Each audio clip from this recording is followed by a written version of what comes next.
Who bring the power to the people, partner? Who bring the power to the hood home? Hey. That's that. Tune into the reality check. Look. Who bring the power to the people, partner? Who bring the power to the hood home? Hey. That's that. Tune into the reality check. Look. Whoa, now. What's happening, good people? What's going on with you? And how you doing? Hoping everybody is doing all right. Hoping that y'all are having a good, what's today, Wednesday? Today Wednesday? Yeah, Wednesday. It's a shame that I have to keep asking what the day is. I just lose track of days. I don't know if that's old age, senility, or what. But it is what it is for right now. Got a lot to talk about. Want to make sure that we get all the information in and talk about it. I've been reading up on this crash that has happened yesterday on the causeway. I'm glad to hear that nobody was killed in it, like the previous crash on 55. But we saw a number of folks that got caught up in this craziness. And then to read some of the stories about the people that, after the crash happened, that they ended up just stranded on the causeway, standing there watching one car, one van, one truck run into another one. It says in NOLA.com story here that it says a Jefferson man climbed out of the window of his wrecked vehicle, describes some of the chaos on Lake Pontchartrain Causeway morning after one of the series of crashes that involved dozens of vehicles on the foggy bridge. So I got smushed, Paul Becknell said in the interview with the Times Pick yesterday afternoon. That's about all I remember right now. Becknell, who's 67, said that he was on his way to an emergency room after the crash. His thumb and neck were hurting. He's also driving north on the causeway from his home from Old Jefferson to work on a swimming pool. And all of a sudden, he said he was sandwiched between two cars, stuck inside of his vehicle. Battered and wrecked vehicles were all around him. There wasn't no getting out or either door. Said it looked like there was a mess everywhere. He's also among the many motorists trapped on that 24-mile bridge after at least 6 different crashes. Scattered wreckage across the concrete and forced officials to close the causeway. Multiple people were injured and transported to area hospitals, but there have been no deaths reported. Okay, now, let me first start by saying I'm so glad that nobody got killed. I hate to hear of the ones that had injuries. I know that there's a lot of folks that are worried about their vehicles. A lot of the trucks got smashed. Everything happened, right? So I start this conversation on today by first of all, Jared, can you turn us on Facebook? Turn us on Facebook? Yeah, because everybody is sending me messages here saying we ain't on. Huh? It is on? I don't know what I'm looking at then. All I see is a blue screen. Let me see. There we go. All right. Woo-hoo. Woo-woo.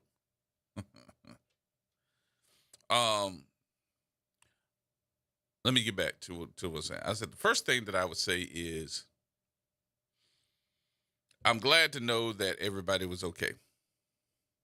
I do hate that you had some nicks, some bumps, and some of you had other injuries as well, back hurting, thumbs, necks. I'm just glad nobody got killed. So I'll start with there. Before somebody come and say, oh, somebody got killed and you sitting up there talking about that, be like, did you hear me? Are you listening? I'm glad that no one was killed. And I'm glad to see that we're paying attention, especially this morning. Okay, all right. So now that that's said, let me say the other part of this. And maybe it's me, Maybe I am just thinking out of the box. Maybe somebody has some other information that I just don't know. But I think that it's worth a discussion to have. Don't you? So here we go. So with all of these other crashes that have happened, all of these other accidents that have happened, all of these other situations with people driving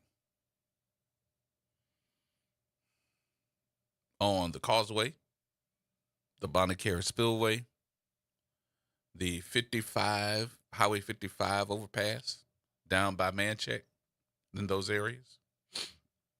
We have seen in the past, from one year to another, about this time of the year, that there's always some type of very dense fog. Right? Okay. With that being said, my question is related to that. We have seen and heard about and talked about these crashes from one year to the next, right? Okay. Is it me? Because, I mean, on the Causeway, now, this is my analogy only. Y'all don't have to agree with me on this. But on the Causeway, how many of you all have ever driven that 24-mile bridge?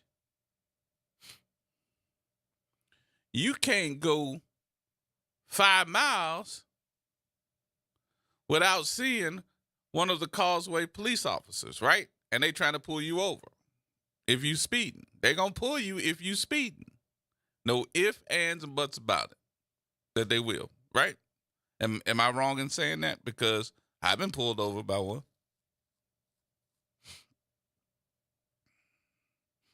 Been a while, but I've been pulled over by one. And with that being said, the Causeway has its own police force, right? So y'all trying to tell me with the number of police officers that the Causeway, emergency vehicles, that the Causeway, emergency folks with the tow trucks at the Causeway, because they have them tow trucks sitting at those crossovers, right? So y'all trying to tell me at no point in time there was no report to say, shut this thing down before somebody get hurt? Or let's do a rolling escort to folks across the bridge because we need to shut one lane down so that folks can follow the police officer and lead them across the bridge. There was none of that happened. All I heard yesterday was, ooh, this could have been the worst accident on the Causeway in Causeway history. Yeah. I would agree to that, but what did y'all do? What was the preventive measure that was done so it wouldn't have been a 50-car pileup and nobody got killed? Thank God. Because what y'all did today should have been done yesterday. Is it me? So, wait a minute. Okay, let me do this. Let me do it this way. Let me say it this way. So, there was nobody in a uniform driving an emergency vehicle that went across the Causeway to say, we got a problem. We need to do shutdown of a lane, escorts, rolling escorts, or we need to shut this thing down altogether and tell people that they can't cross the causeway because the fog is too bad. We didn't know to do that. Y'all did it yesterday afternoon to the causeway and the Bonacare Spillway. But y'all shut it down yesterday because you had so many cars and wrecks over there. So I'm trying to figure out, is it me or what were the preventive measures that were done so there wouldn't be a 50-car pileup on the causeway? Did y'all hear it? Did anybody else hear it? Is it me? Again, I'm glad nobody got hurt. And in fact, let me rephrase that. I'm glad nobody got killed, because I do think that some people got hurt. But anybody heard what was the plan? Because I'm telling you, and I'm going to say it this way, that if that was something that happened in New Orleans, the first thing that you would have heard was the OIG wanted to do an investigation on the administration. You would have heard going Netches saying, like what he said? Baba head.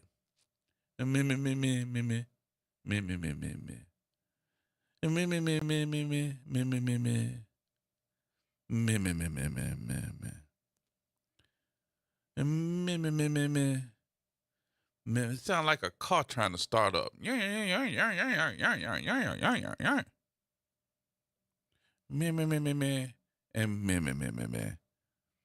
sound like Charlie Brown's teacher.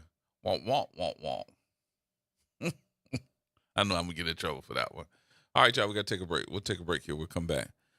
Am I wrong in saying, somebody tell me I'm wrong in saying that? I just don't think that I'm wrong. I'm just like, okay. Ain't that what y'all get paid for? The preventive, so it doesn't happen? 504-582-9422 is the number. More coming up, y'all. Everybody hold tight.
bring the power to the people, partner? Who bring the power to the hood home? Hey. That's that. Tune into the reality check. Look.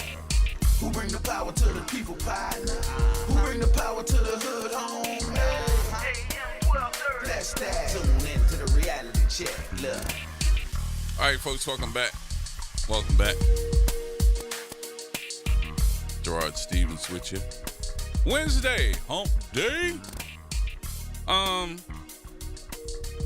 was talking to a couple of folks on the phone, and they were telling me about the reaching out that the people have done to talk about these meetings that are going on with the federal oversight of the consent decree for NOPD, and said there were a lot of people that went to the consent decree meeting they had.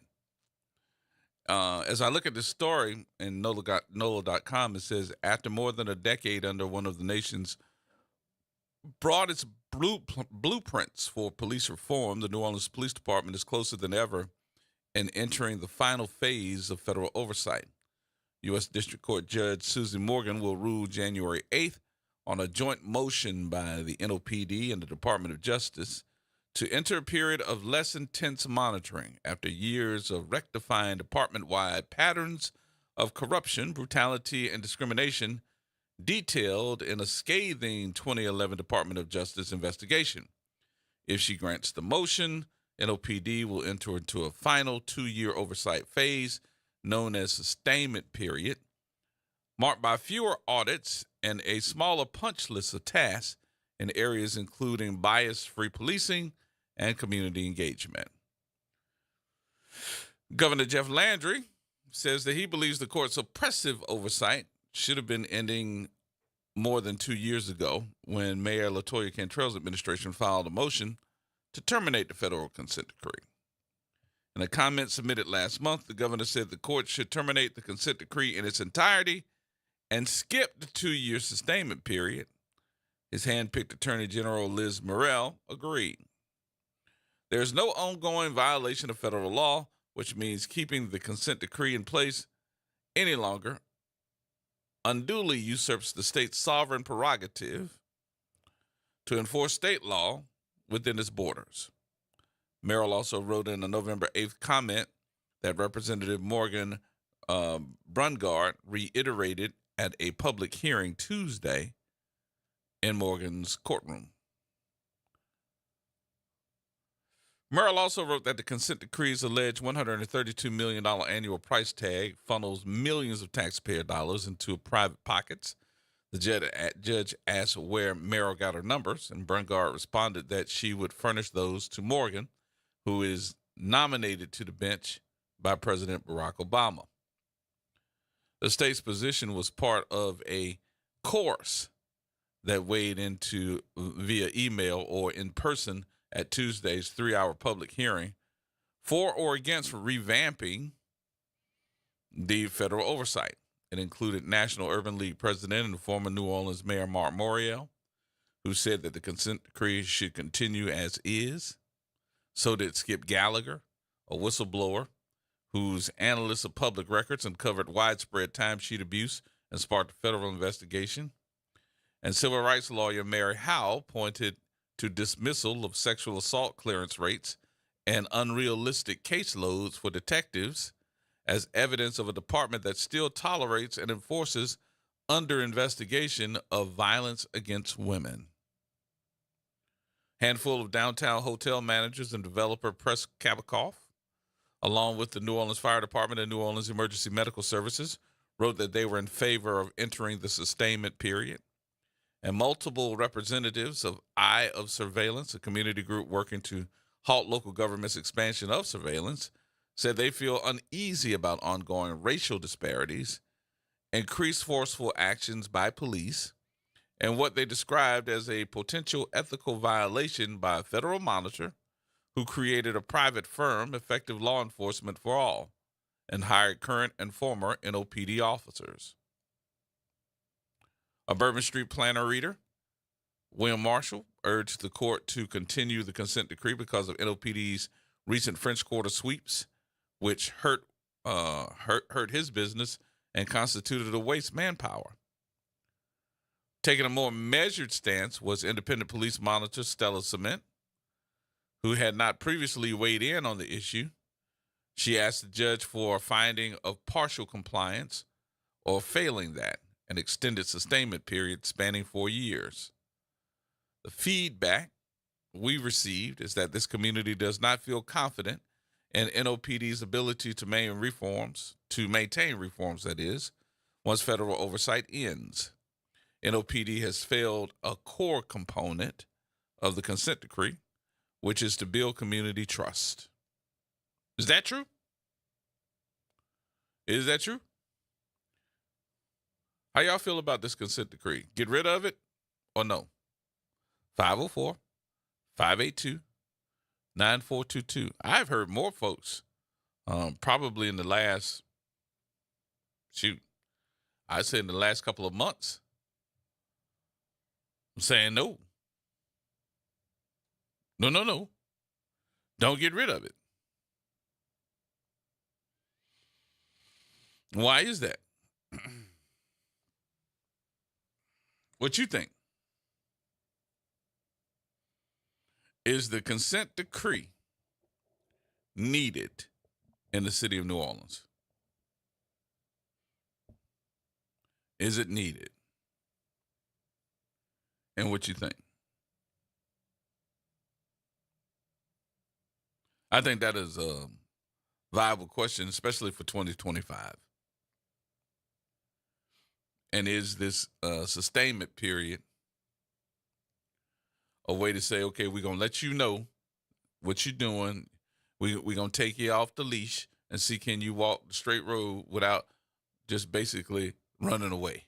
We're going to take you off the leash for a little while, for at least 2 years, and see, can you walk beside us without a leash? My expectations and what will be the truth are totally different.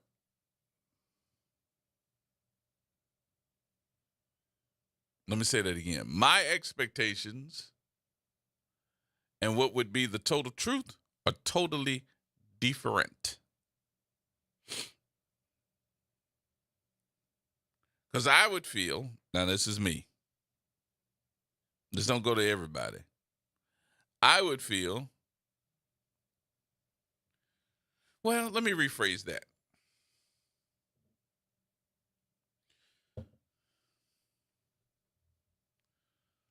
So there is one thing that I see about our police department. And I don't know if this is every police department. I really don't know. But I'll put this in perspective.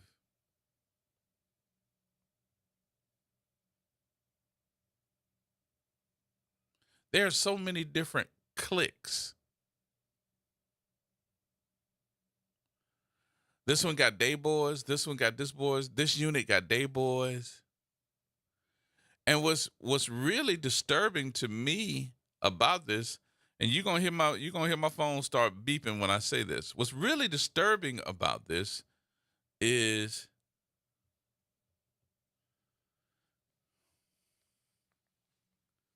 they're usually racial cliques.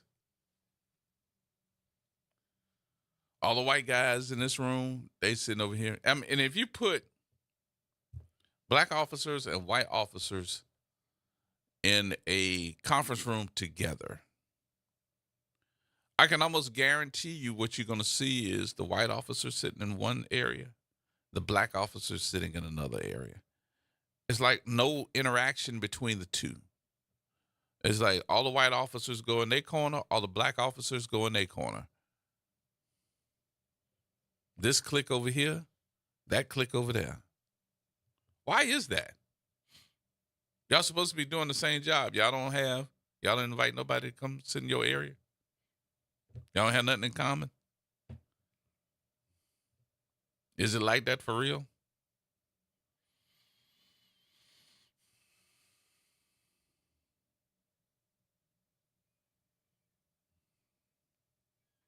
Well, and why is it like that? Especially if y'all supposed to be going through some type of different training with a consent decree.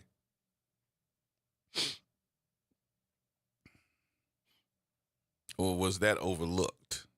Was that overlooked? Now, are you talking about all of them? Nope, nope, nope. Mm-mm. I'm not talking about everybody, but the majority, yeah, that happens. I got to the point now where I'm like, what's really happening over here and what's happening over there? Who you feel comfortable talking to and who you don't feel comfortable talking to. Now, look, I'm not sitting up here saying everybody that wears a uniform should be getting along and that should be your best friend, whether they black or white. I'm not saying that. But damn, y'all could have at least some type of conversation together.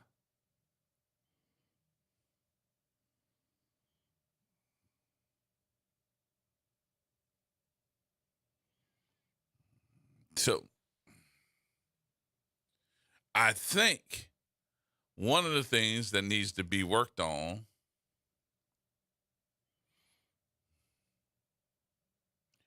and I'm trying to find the words to use in this whole scenario that I'm going to say.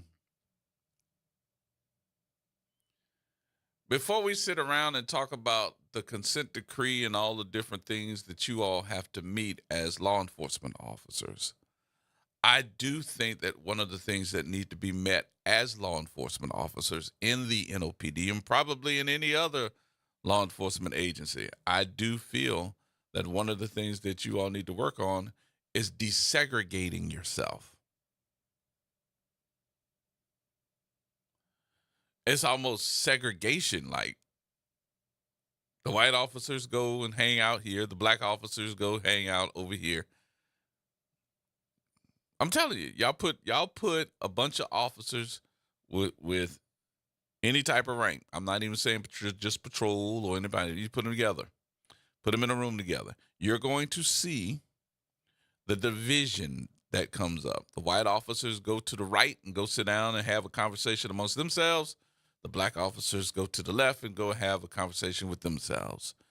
Now, the rank, they go and talk to both of them, usually. But why are we always looking at almost a segregated type of issue when it comes down to y'all doing the same job?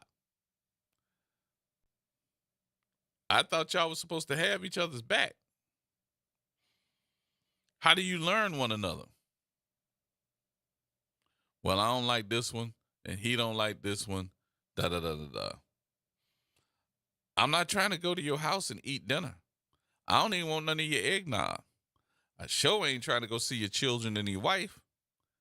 I just want us to be able to have a conversation and at least know one another and talk to one another.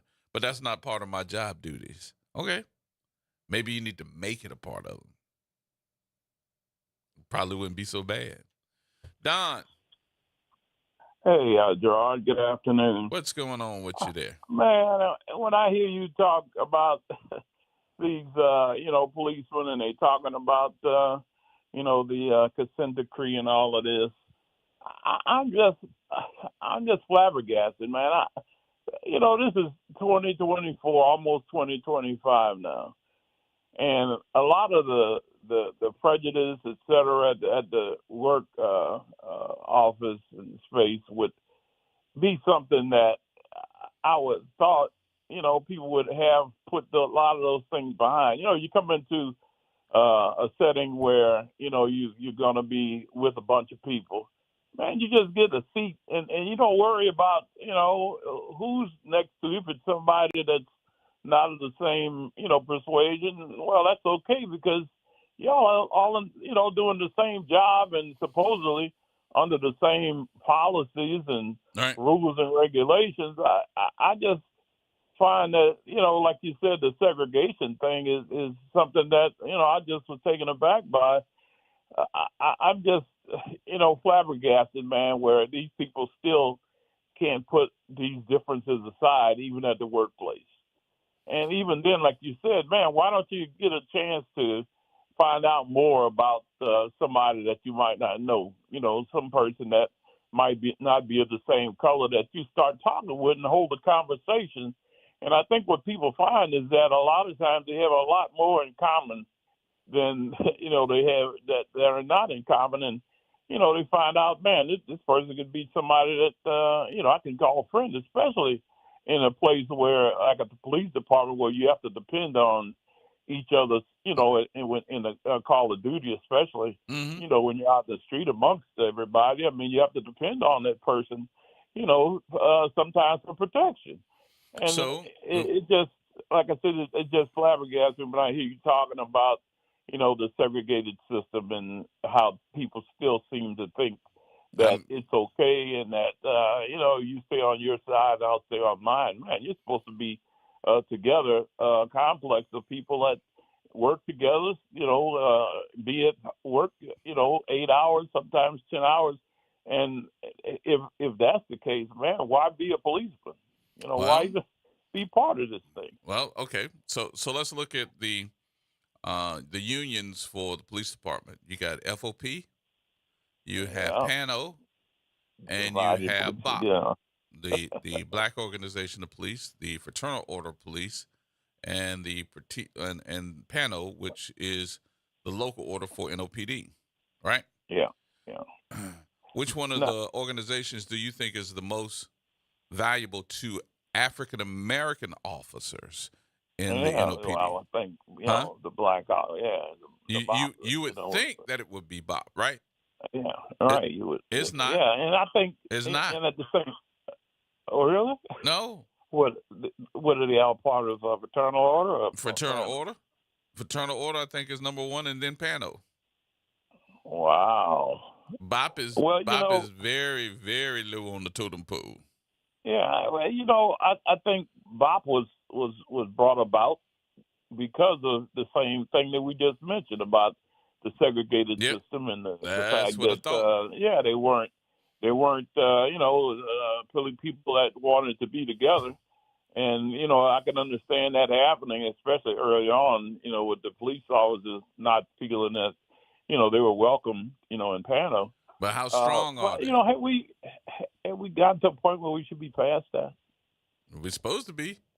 I mean, it just seems that a lot of these organizations that are around now, you would think would merge, or say that we're going to be part of this organization and where we all be together. But when you think about what's going on, though, as I said, even in 2024, 25, we find that a lot of the things that we think should be equal aren't Nope. equal. We're still fighting that same battle, even though on the outside it looks like everybody's, created equal and we should all have the same rights and privileges and all. Well, what we find is that they still have that privileged set of people that, don't feel that way. Well, And, I guess as well, long as, think about something for a minute, though, Don. Think about something for a minute. That you give the captain's test, and in that captain's test, you have the rank of who did what, and you have a percentile. I mean, the percentages didn't just add up. When you start Mhm. thinking about the number of all, you got a police department that has 80% African American base. Right. And you're trying to tell me in your top 10, the majority of the people that took that captain's test and passed it were white. Oh, I guess, yeah. Yeah. So there's That doesn't nobody sound right black either. that has the fortitude to pass that test and be in the top 10. Something Yeah, was wrong. something's wrong, and that's why it was put on hold, from what I understand. Yes, sir. So Yeah, so yeah. you understand where I'm going with them telling me that, oh yeah, we need to get rid of the consent decree, because now there is the talk of conversation about somebody cheating. And if that's the Hmm. case, then they said, who jumps in to say they're going to investigate it? The OIG. Right. Well, So I'm ID, sorry, yeah, they don't trust you who's either. also has questions. So Yeah, and so the that OIG man, talking about something, he gonna jump in there, but everybody like, we don't trust you either. we don't trust him at all. Exactly, and Gerard, we're in southern Louisiana, and when we step back and take a look at what goes on here in our city, Mm-hmm. man, it's still the privileged few still seem to have the power. Yep. And it just behooves us to stop and take a look at things that are going on and say, how do we get out of this mess where, we can feel that, the people have the power, and it just looks like an uphill climb for us. Yeah. But look, I also wanted to mention to you or ask you a question about the pileup that you were talking about. And, it just looks as though, man, we seem to be always at a point where we want to do things after things happen. Wait a minute, you said the what now that I was looking at? I don't know. Well, I mean, you were mentioning about why didn't they do the on the causeway? The thing with the I guess with the pileup at on the causeway. Right. Why didn't they do like you were talking about? Why didn't they have officers taking convoys of cars across, knowing that the fog was there? Now, what the things that I heard was that when the fog came in, they said the people that were at the toll booths and all was telling people to drive carefully and slow down and all of that. And from what I understand, they were saying one of the causes of the accidents was that people were speeding. People weren't even thinking about, going slow because of the fog and all. They were going as fast as they normally do. Probably so. And that caused a lot of the problems. And like you said, Bendy, why would you have the officers there knowing that the fog was there and not closing that bridge? I don't know. Before all this stuff happened. And that's something that needs to be, like you were talking about, our Metropolitan Crime Commissioner, Gordon Etche. That's one of the things he needs to be talking about. All he wants to do is see about what's going on in the city. Yep. And the things that are happening around the city that he's supposed to be a Metropolitan Commission. Yeah. He needs to start looking into and seeing what other people are doing around the area and get on them about the things that they should be doing. Yep. But he doesn't seem to do. All he wants to do is talk about how bad New Orleans is and what's nobody going has on brought here. this up at all. Nobody's brought this up everybody at all. Everybody else, he doesn't mention anything. Nope. You don't hear anything coming from him. But nope. I just wanted to mention that it should have been something that was looked at, and they should have did something before. You own it. Crashes. You own it. As you said, luckily, no one, at least right now, has been said that they're in critical No one got condition killed. or anything like that. So we'll just hope that happens. That nobody has died and will never die because of this kind of stuff. Yes, so look, sir. man, continue to do your great job, and I'll continue to listen. All right, Don. Thank you, my friend. I appreciate you All right, much. buddy. Happy holiday. All right, man. All right, y'all. We'll take a break. We'll come back. More in just a minute, y'all. Everybody hold tight.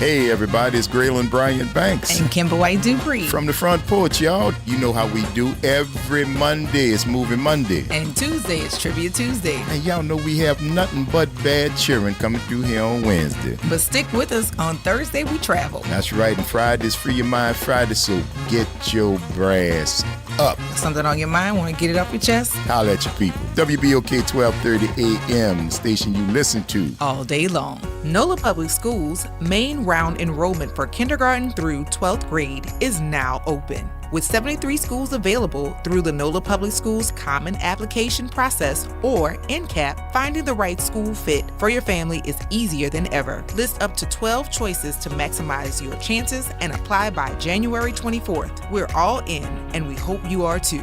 Apply today at enrollnolaps.com. That's enrollnolaps.com.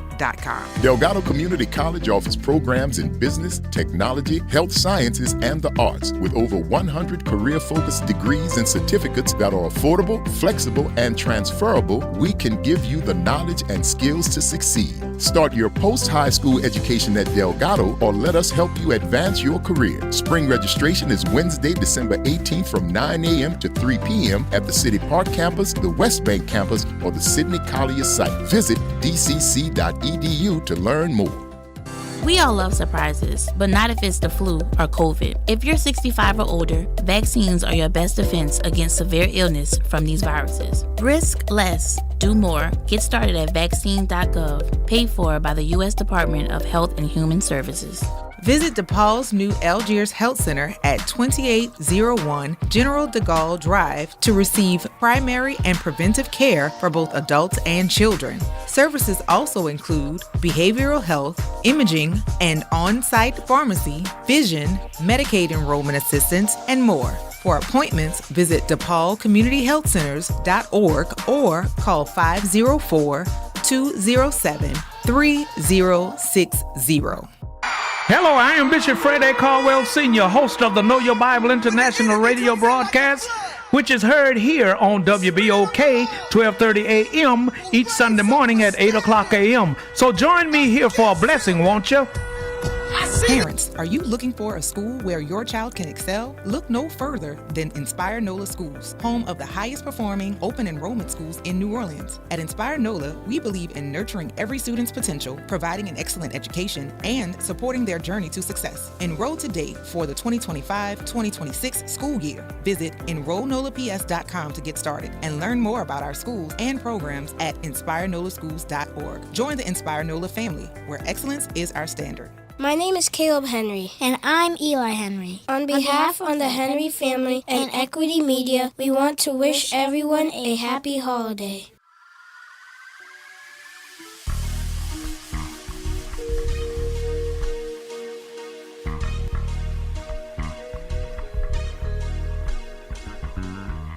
Who bring the power to the people, partner? Who bring the power to the hood home? Hey. That's that. Tune into the reality check. Look. Who bring the power to the people, partner? Who bring the power to the hood home? Hey. That's that. Tune into the reality check. Look. All right, folks, welcome back. Welcome back. Coming up at the top of the hour, we've got news. Terry, what you say, man? Terry? Hello. Hey, what you Hello. say? How you doing? Oh, how you doing?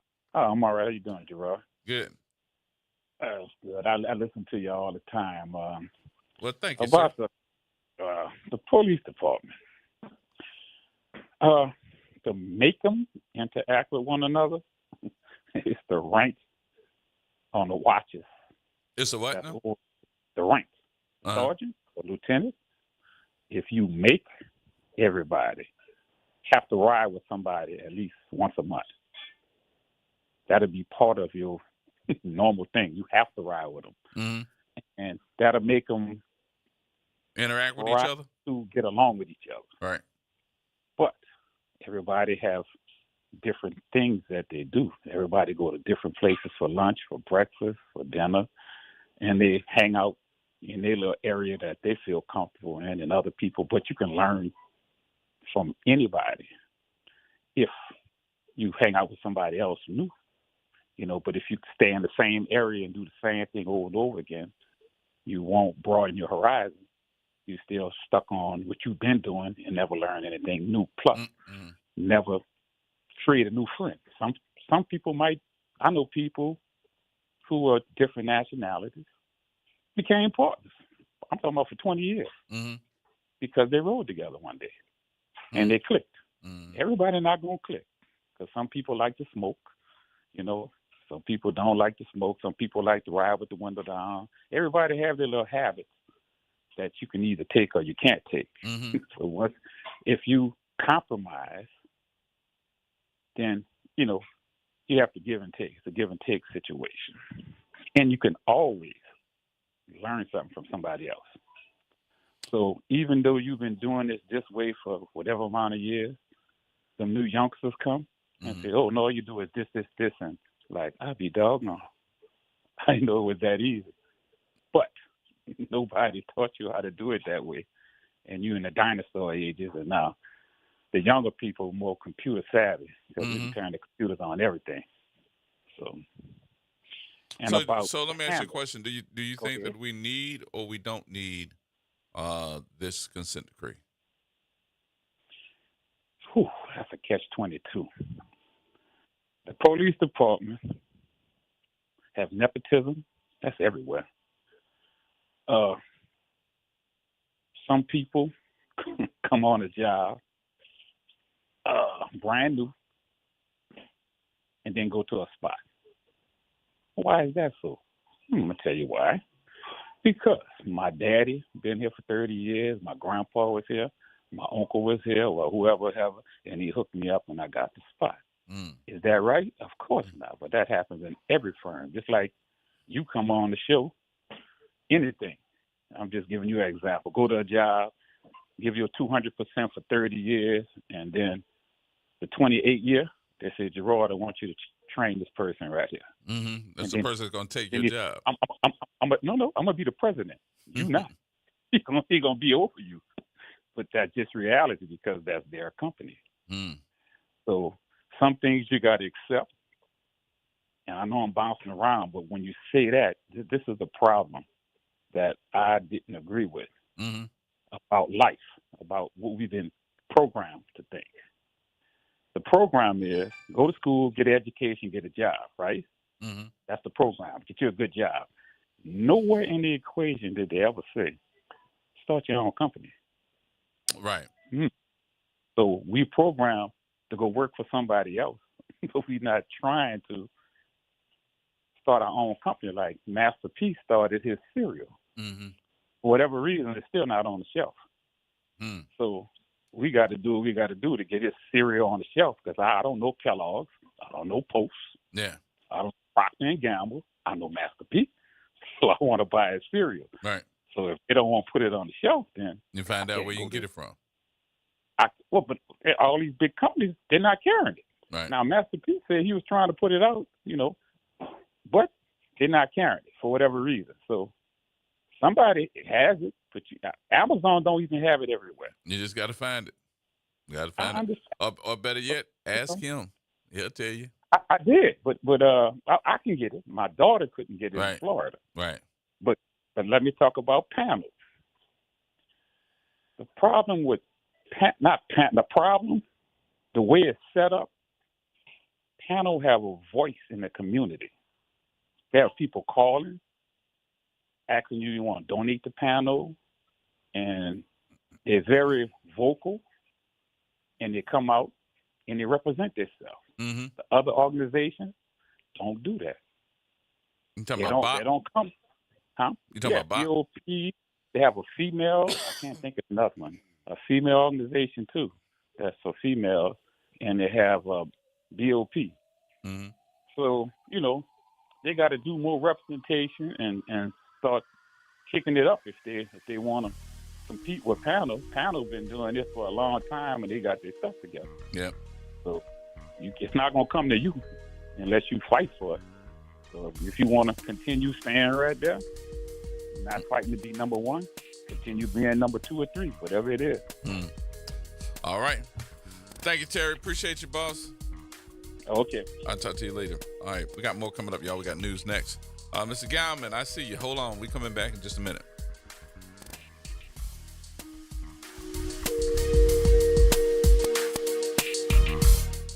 WBOK 1230 AM New Orleans. Home of the Reality Check. Weekdays 1 to 4 p.m. This news report is brought to you by New Schools for New Orleans. I'm Bree Wood with 4 things you should know from BIN News. Police are investigating a mass shooting in Towson, Maryland that left 1 dead and 9 injured. The incident, believed to be targeted, occurred outside a funeral home. Police are determining the motive and suspects. Luigi Mangione is being indicted for the killing of United Healthcare CEO Brian Thompson. He faces 20 years to life in prison if convicted of first-degree murder. The indictment includes a dozen charges, including first- and second-degree murder, as well as several weapons charges. A federal judge denied President-elect Trump's request to expedite his lawsuit against journalist Bob Woodward over audio recordings from interviews for Woodward's book, Rage. And the December holiday travel rush starts this weekend, with AAA expecting a record 120 million people to travel 50 miles or more between December 21st and January 1st. That's a 3.5% increase over last year and back to pre-pandemic levels. Get BIN News on demand 24/7 at BINnews.com. New Schools for New Orleans wants to send a huge congratulations to all of our educators, students, and families of New Orleans for their continuous academic growth. School performance scores have been released from the state. For the first time in many years, there are no failing schools in New Orleans Public Schools. As a district, our performance increased by 4 points. In addition, Orleans Parish now exceeds pre-COVID school performance score for all students by 6.2 points. When you see a teacher, school leader, or student, be sure to show them some love.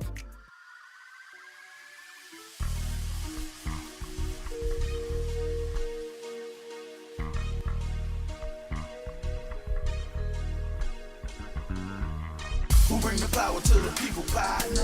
Who bring the power to the hood home? Hey. That's that. Tune into the reality check. Look. Who bring the power to the people, partner? Who bring the power to the hood home? Hey. That's that. Tune into the reality check. Look.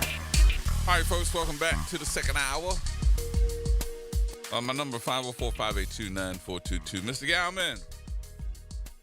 Mr. Galman? Did we miss him? Can you call him back? Call him back for me, because I actually was a little worried about him. Oh, I hung up. I'm sorry, bro. You want me to give you the number? I'm going to give you the number. Call Mr. Galman back. I was actually, huh?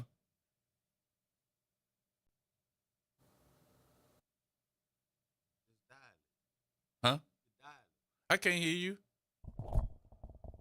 I said you could dial it. Just dial it in. Oh, you want me to dial it? I was going to let you do the work.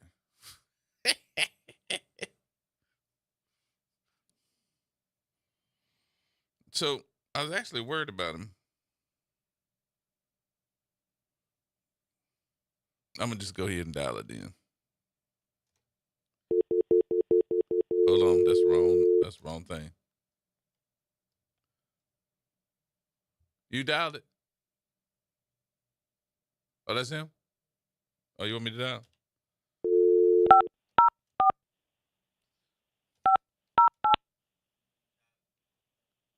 Huh? You know you dialing them on air. I can't The number hear you. you have dialed is not in. I cannot hear you. You dialing them on air. The other button is to dial. I know. I'm trying. I'm gonna dial. Okay. Yeah.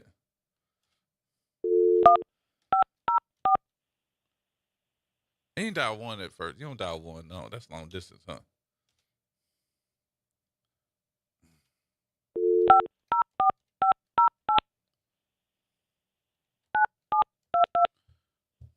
Now. Look at you getting all technologically. I'm a little advanced every once in a while, just a little bit. Every once in a while. He gonna answer the phone. Hello? Watch. Hello? See? Mr. Galman. Yeah, who's this? This is Gerard Stevens. You live on Brother the air. Gerard, how you doing, doctor? Good. How Man, you I doing? got somebody ringing my doorbell. I had to hang up and go and answer the doorbell. You finished? Well, I'm finished, right. That's what happened, doctor. Oh, okay. And I've been wanting to talk with you because I've been doing some investigations Watch around the out. Orleans Parish School Board. It's a holiday investigation coming from Mr. Galman. Yeah, that's what I've been doing, investigating. You know, prior to Hurricane Katrina, we had renamed 26 schools named after African-American heroes and sheroes. Right. And during my investigation, I found out that they have taken the name of the 14 schools out of the 26 that we got renamed. Mm-hmm. Let me give you some of the names of the heroes in this city that they have removed the names from. We had a school named after Israel Augustine. Mm-hmm. That was Dr. King's first attorney when he organized SCLC here in 1957. Avery C. Alexander, a civil rights hero. Arresta Castle Haley, a civil rights hero. Louis D. Armstrong, ambassador to music. Dr. Ronald McNair, the first black astronaut. A.P. Turo, the man who was the lawyer that integrated French schools. Mm-hmm. He was the attorney. He integrated Nord. He integrated the auditorium when it was segregated. And what really got me, when he took the name off of A.P. Turo School, there was a conversation in the cafeteria of the state education building in Baton Rouge. And white folks were celebrating they're taking the name off the school.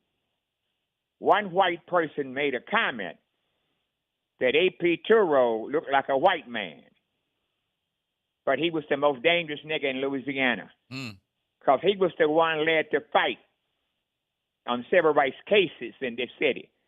He was the one that stopped black folks from going down on St. Charles Avenue, putting a wreath on John McDonough's statue. Him, Mr. Arthur Chapiteau, late Arthur Chapiteau, and also Revis Ortiz. They were the ones that say it's a disgrace to have black children going down, waiting for white folks to put the wreath on first. Black folks had to stand in line. And A.P. Turo was the people who led that fight to stop black folks from doing that. We had a school named after Barbara Jordan, the first black U.S. congresswoman from the South. Thurgood Marshall was over on Canal Street, near the graveyard over there. That school no longer exists. We had a school named after a number of folks. Benjamin Banneker, who drew the architect to lay out the plan to build Washington, D.C. Now, I talked with people in the Civil Rights Division, the U.S. Department of Education. They said the state charter schools don't have the legal authority to do this. It's actually against Only the the law. Orleans Parish School Board has authority. It's They are actually the elected against body. It's actually against federal law to remove those names of Thank those you, schools. sir. So this is so I did the same thing that you did, but I did it many years ago, and I have Okay. not followed up since then about the naming of those schools. What has happened is that you have these school systems that are charter that have come in here, and they're calling their school whatever they want to call them, and putting up their own banners, putting up their own placards, or whatever you want to call them. But they cannot remove the name of the building.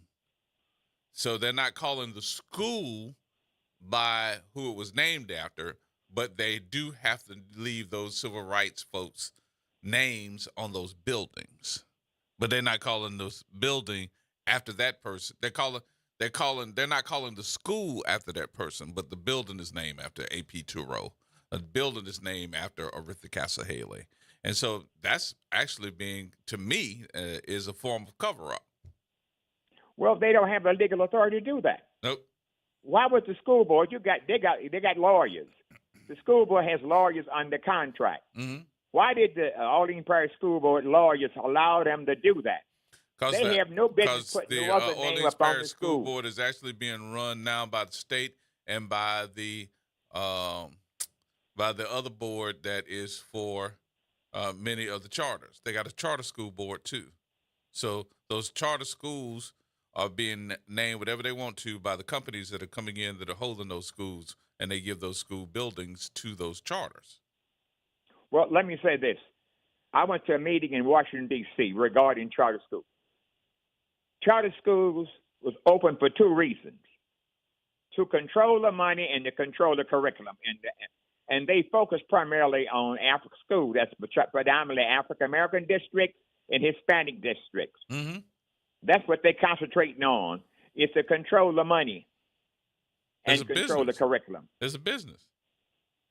Thank you. It's a business. 1987, a number of us led the fight to get the Orleans Parish school system to adopt an African-centered curriculum to teach the kids about their history, their culture, and their heritage. Are you aware, in February, they don't even recognize African-American History Month at these charter schools? One person said her job was threatened because somebody told the administrator that's over the charter school that she was teaching these kids about their history, their culture, and their heritage. And she was called on the carpet and said it's not part of their curriculum at an all-black school. And we got a school board. We elected a school board. They are the legislative branch of government for the Orleans Parish school system. And you cannot allow these charter schools to usurp your power from you. Legally, you can't do it. That's why they have the Civil Rights, U.S. Department of Education Civil Rights Commission.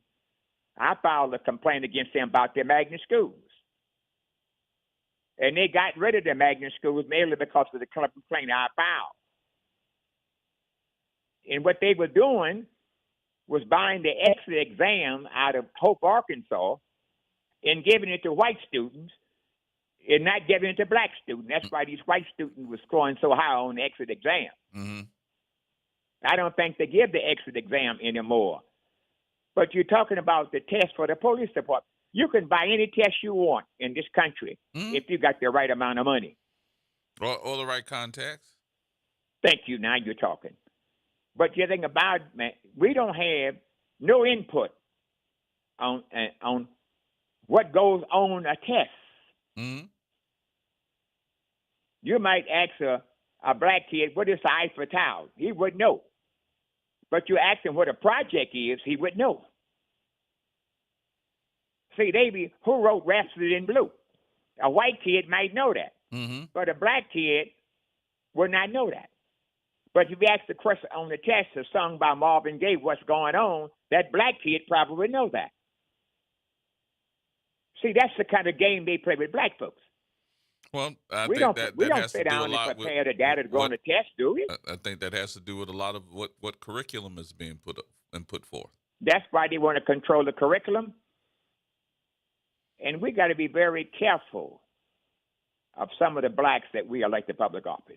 Oh, boy. Harriet Tubman said this. She said, during slavery, if I could have, I freed many slaves. Mm-hmm. I could have freed many more. My people knew they'd be slaves. If they knew they were slaves, I could have freed many more. Right. In New Orleans, we got 4 types of slaves. We got happy political slaves. We got paycheck slaves. We got grant slaves and miseducated slaves. Mm-hmm. And think about it. What we look at somebody's transcript when you run for office. What's this person's background in civil rights and human rights?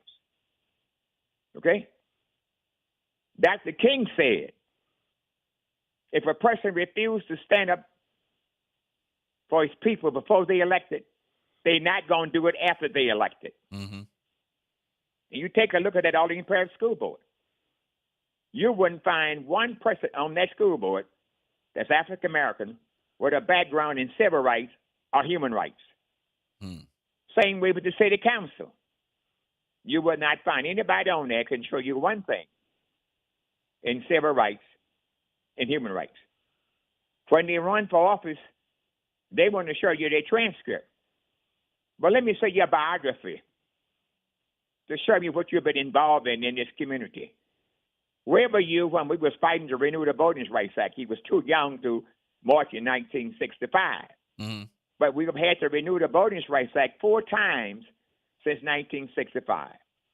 Not a member of the Louisiana Legislative Black Caucus, not a member of the City Council, not a member of the Orleans Parish School Board can show you one document where they participate in compiling documentation to show that the Voting Rights Act is still needed.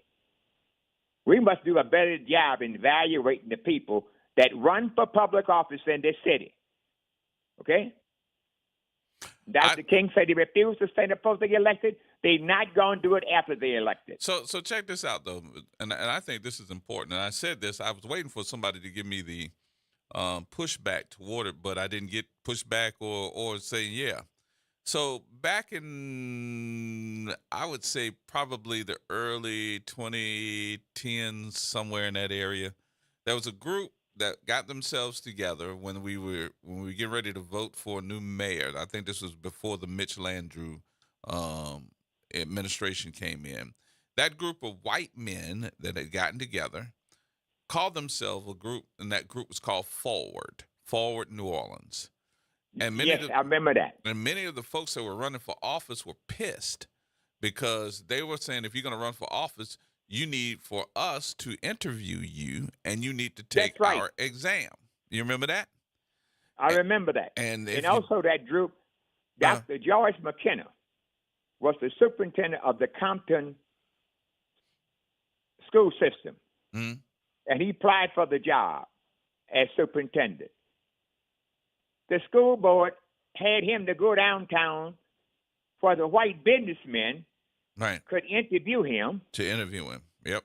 And Sure Dr. did. McKenna called me after the interview, and they told him to his face, we can get you the job as superintendent, but we're not going to let you decide on who get contracts.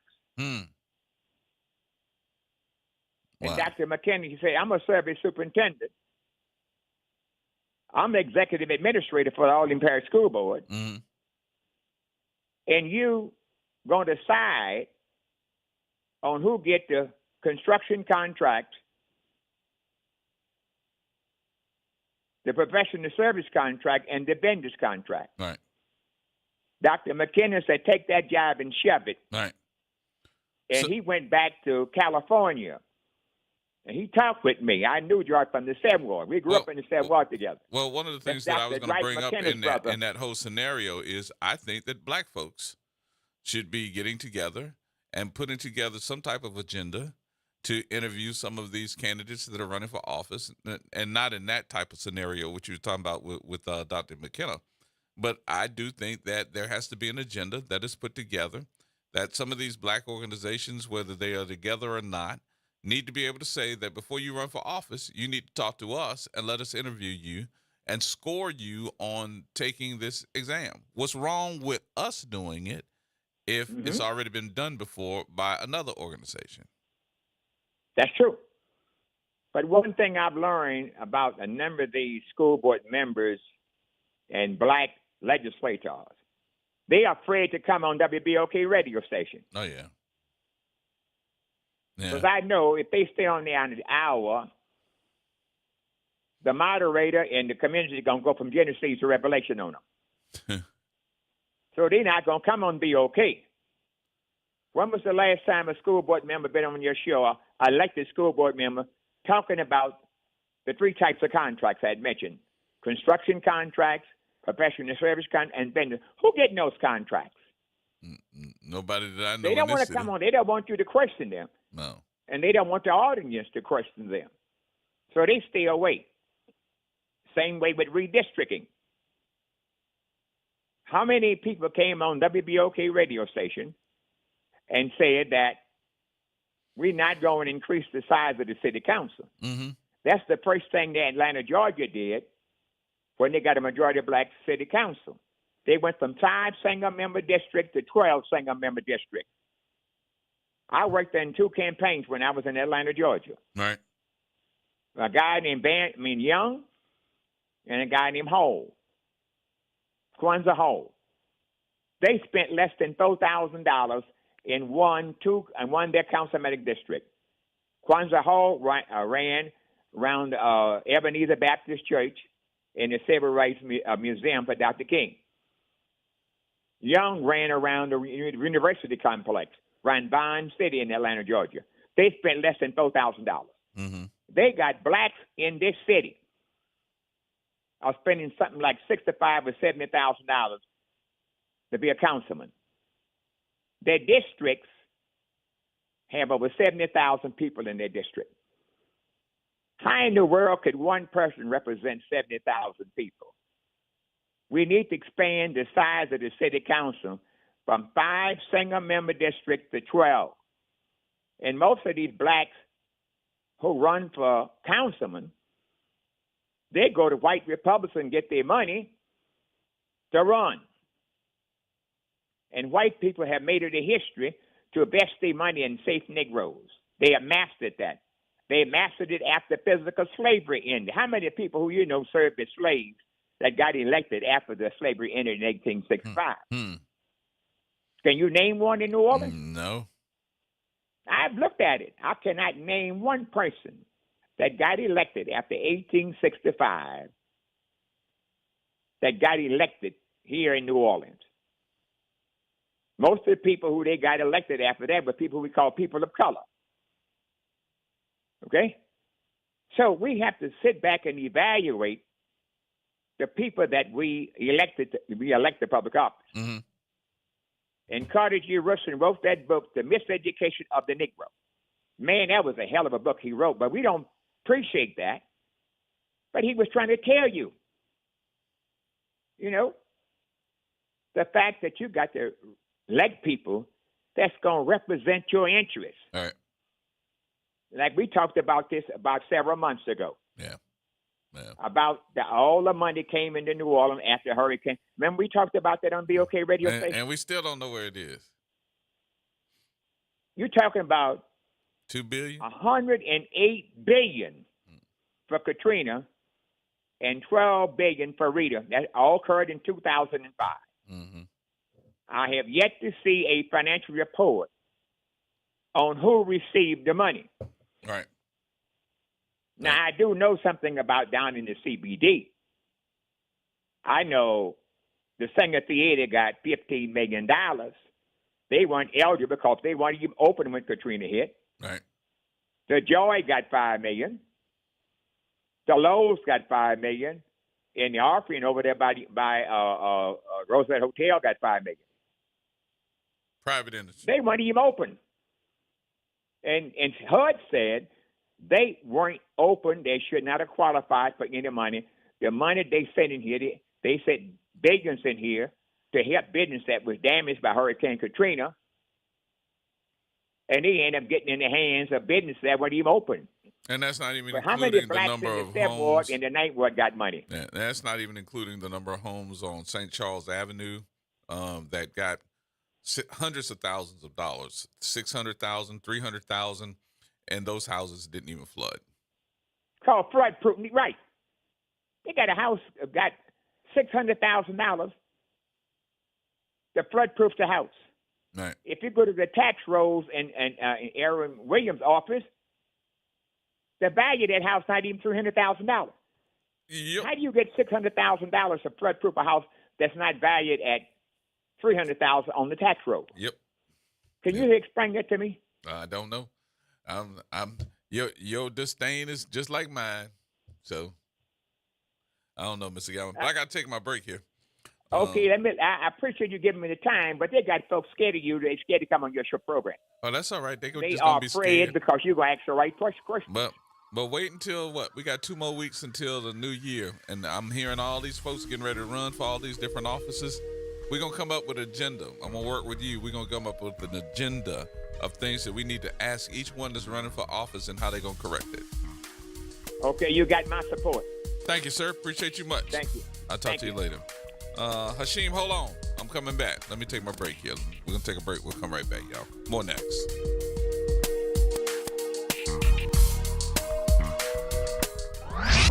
Hey, this is Steve Poston. Be sure to listen to WBOK 1230 AM every Saturday morning at 10 a.m. and Sunday evening at 5 p.m. bringing you the best Southern Soul barroom music with the Southern Soul Weekend Party Mix, hosted by me, of course. I'll be playing your favorite Southern Soul music by artists from all over the South right here on WBOK 1230 AM or online at WBOK1230.com. The station you listen to longer.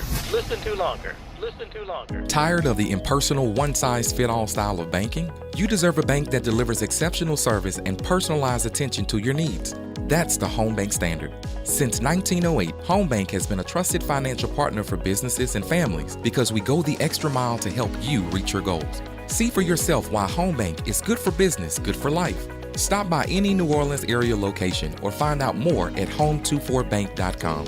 Home Bank, member FDIC. Wherever we go, we never forget where we came from. The river parishes tell a story unlike any other. Join Rise St. James for Home for the Holidays, a celebration of our shared heritage, including the historic Orange Grove and Buena Vista plantations. Hear stories of resilience, connect with descendants, scholars, and community members. Preserve our legacy, honor our ancestors, build a sustainable future. Join the conversation at risestjames.org/holidays. Rise St. James. Together, we rise. WBOK and LCMC Health are proud to present the Keeping You Well Cafe, 60 minutes of LCMC Health, where doctors speak directly to the people of New Orleans. LCMC Health is committed to improving the quality of health care in the New Orleans area, the Gulf South, and beyond. The Keeping You Well Cafe is another way for LCMC Health to engage with the community. Over the next few months, LCMC Health will join WBOK and local businesses to answer your health and wellness questions. Through this partnership, LCMC Health will provide resources to the community, including subject matter experts from the hospitals that will share expertise on health concerns and wellness practices to help you live your best life.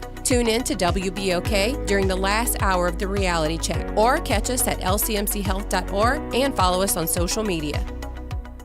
Keep up with NOLA Public Schools through Education Elevation. Education Elevation will highlight the achievements, innovations, and contributions of scholars, educators, schools, and the district. Tune in every fourth Wednesday at 11:30 a.m. for engaging conversations and updates as we strengthen connections and support the needs of our scholars. Mark your calendars for every fourth Wednesday at 11:30 a.m. My name is Darius Henderson. My name is Cornelius Fraser Jr. And on behalf of Echo Media, we would like to wish everyone a happy holiday. Making a difference in the community. WBOK 1230 AM.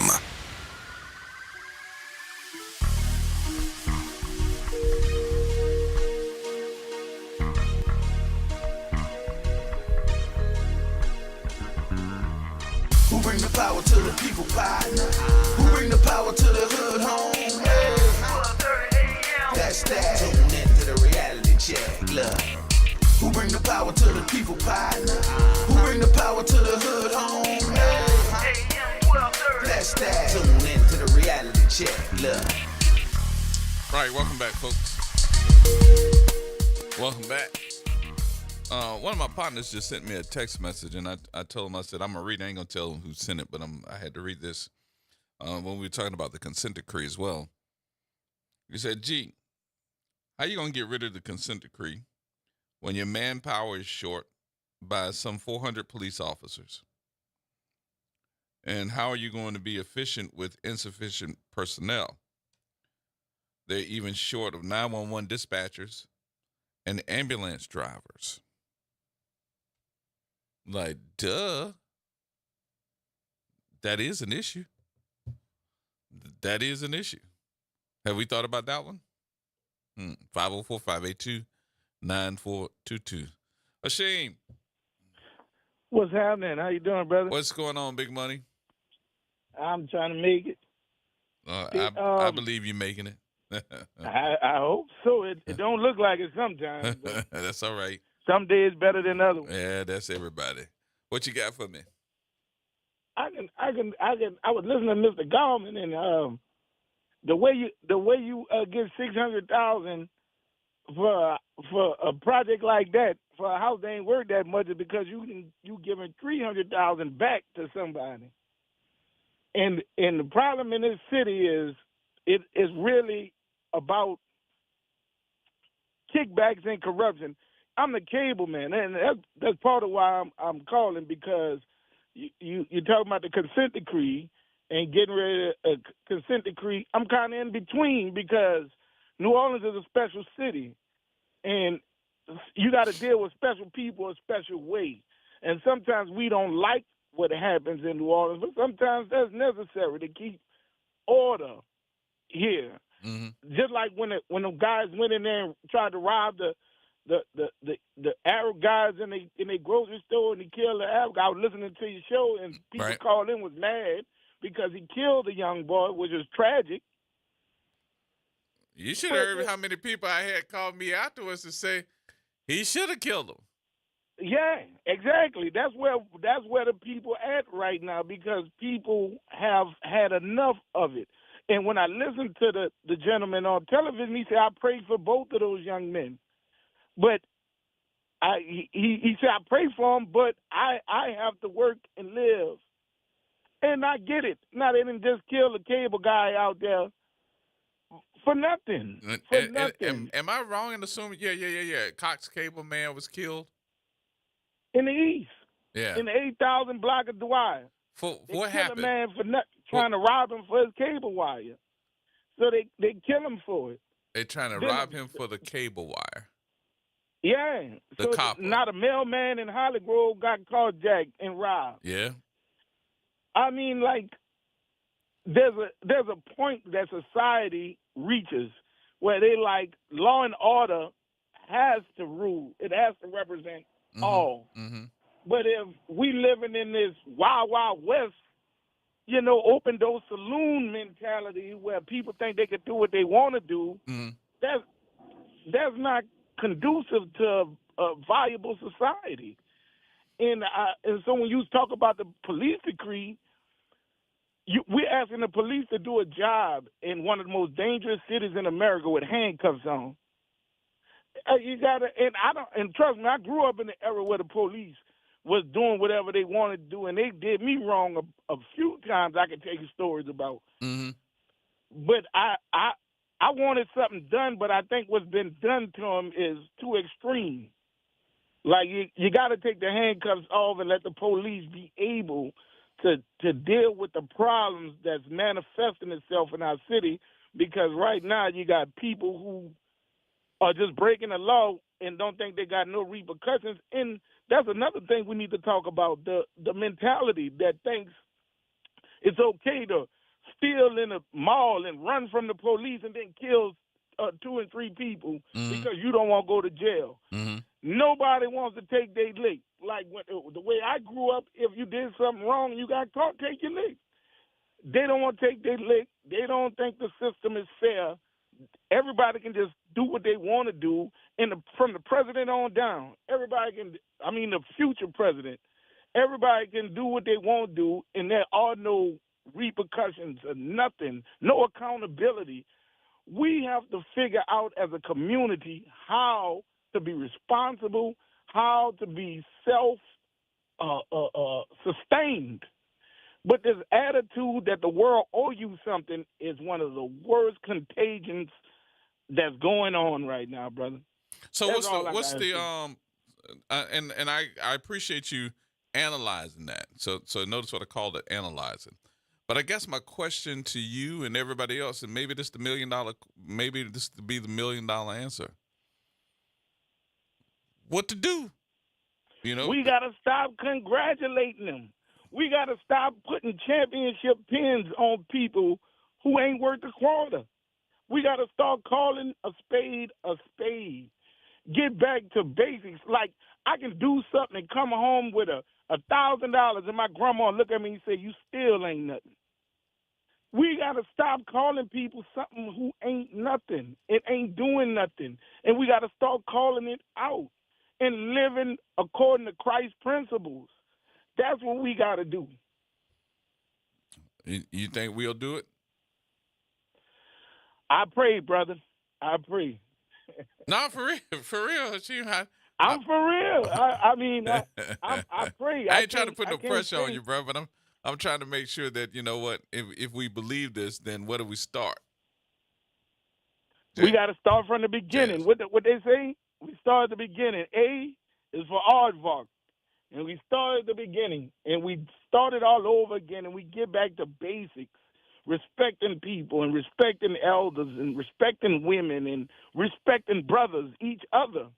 That's where we start at, and we need everybody. Got to be a holistic effort. It got to be everybody on board. And if you ain't on board, then you ain't part of the community. And we got to stop letting people be part of the community just because they got the same skin we got. We got to start getting rid of the devils.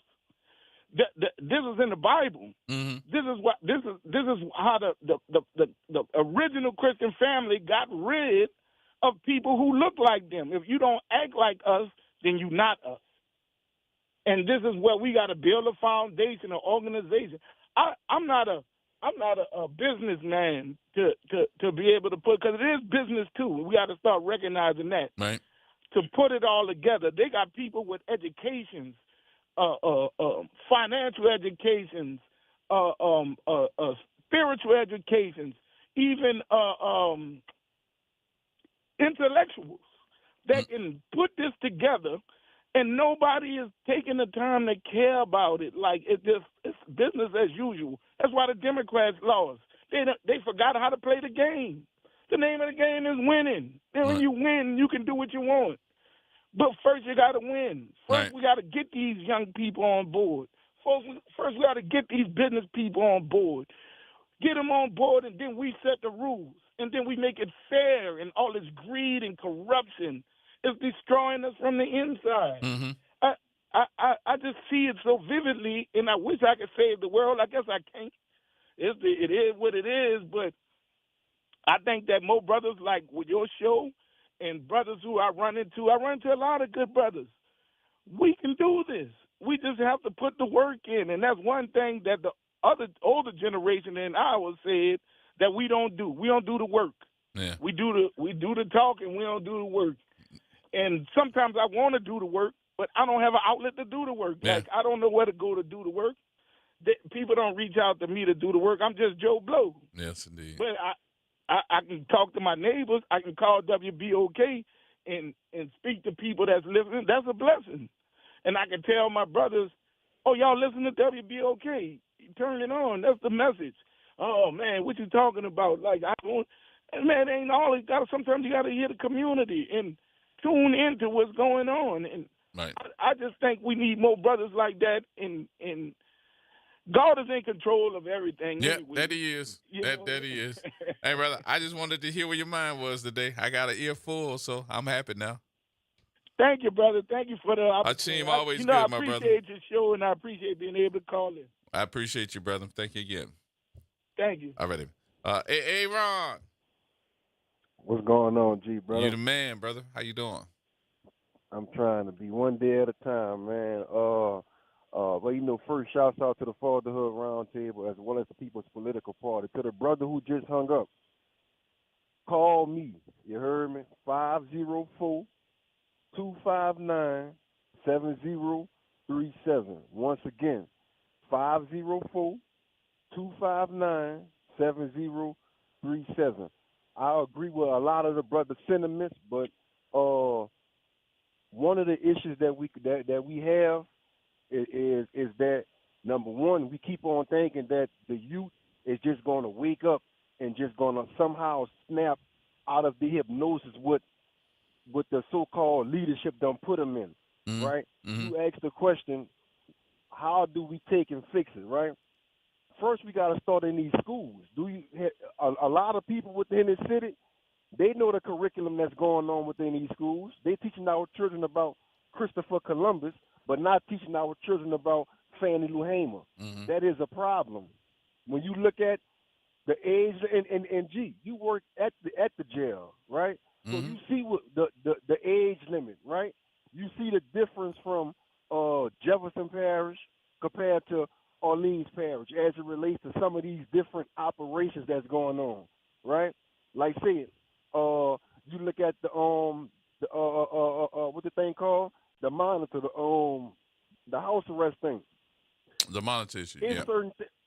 There you go. It's certain things that's being allowed to go on in Orleans Parish that's not being allowed to go on in Jefferson Parish. And that's operations, because their whole thing is they're not going to cross over me to get to Gerard. They're going to take out me and Gerard and everybody else coming behind him. Mm-hmm. We got to stop dealing with the symptoms and deal directly with the problem. That's one of our main issues. And another thing is we got to stop looking for everybody else to come into our communities and do for us what we need to be doing for ourselves. Right. It's 2024. We don't have no schools to educate our children. We don't have no banks to get loans to buy property or to buy our houses, right? We don't have no grocery stores. We don't have nothing that can sustain our own community. Everything that we need for our basic human rights, we got to go outside of our community and ask somebody else. Matter of fact, beg other people for help. And then we wonder why in 2024 that we are suffering from the same human rights violations that our ancestors were suffering from. Mm-hmm. Now, that's not to say we have not progressed or things like that, but we ain't nowhere near where we need to be at. So, man, this on us.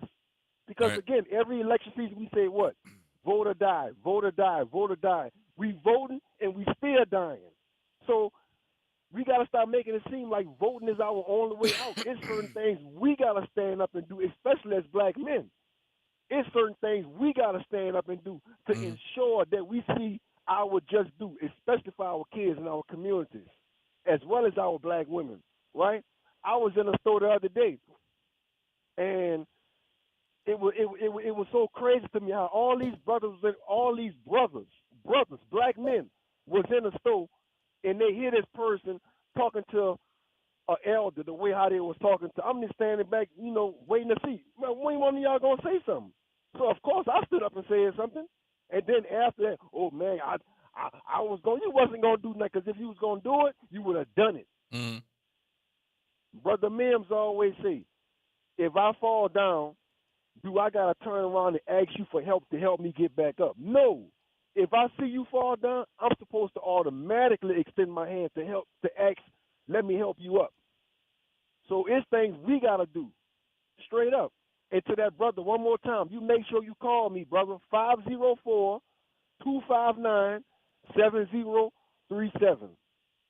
Straight there up. you go. You the man. All right, always. brother. Thank you, A.A. Ron. Yeah, you're right. All right, let me see. Mr. Walter. Walter? Yes, sir. What you say? How you doing? Walter? Did we miss him? Walter, call me back. Evidently something happened to the phone. All right, Terry. Hey, Gerard, how you doing? What's going on with your big papa? All right, I love the show, man. I love those last two callers, man. It was on point with everything they said. Mm-hmm. And I don't know, I like especially what the last caller just said about we're looking for someone to, and really, I love what he said. We're looking for someone to save us. And I'm like, who are we waiting on, Gerard? I want you to answer that. I mean, who are we waiting on? Because, I mean, I haven't figured that out. I haven't figured that out either. I don't know who we're waiting on. I don't know if there's somebody that, we're supposed to be waiting on. I think the majority of us have a lack of self-motivation. And so some of that self-motivation has a lack of leadership. I hate to say it that way, but it's the truth. Okay, now let me chime in on this part, Gerard. I want you to finish. Like, all right, the incident with the young ladies getting killed. I called you a couple of days ago. And we was talking about that. And see, this is what I try to say. Where's the outrage? All right, it's the outrage of what the driver did to the young girl. But Jefferson Parish Police, I mean, this is just me.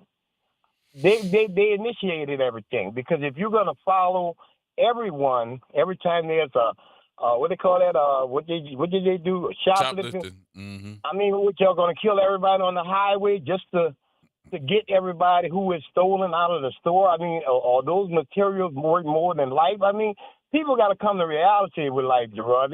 They're living for materialism and all that stuff. But where's our unity? Where's our respect for the city? I mean, where are the city leaders? So, in other words, Jefferson Parish Police, that just goes to show you, like the caller was saying about, they don't have no respect for us. They just come in here and do whatever they want to do. Mm-hmm. And it's the same thing for outsiders. They don't have no respect for us either.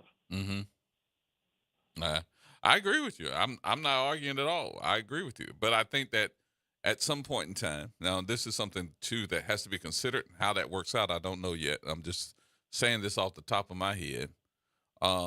If you can't, if we give you that type of culture that you want to be a part of, sometimes instead of thinking that somebody is going to give me respect, you got to command respect. I agree. And now, don't ask me how you do that, but you have to sit down and think about it for a minute and have the backing of somebody that's going to make the difference when it's time to make a difference. And they have to back you up on that. So you can't just think that everybody's going to come in here and give you respect. You have to demand respect.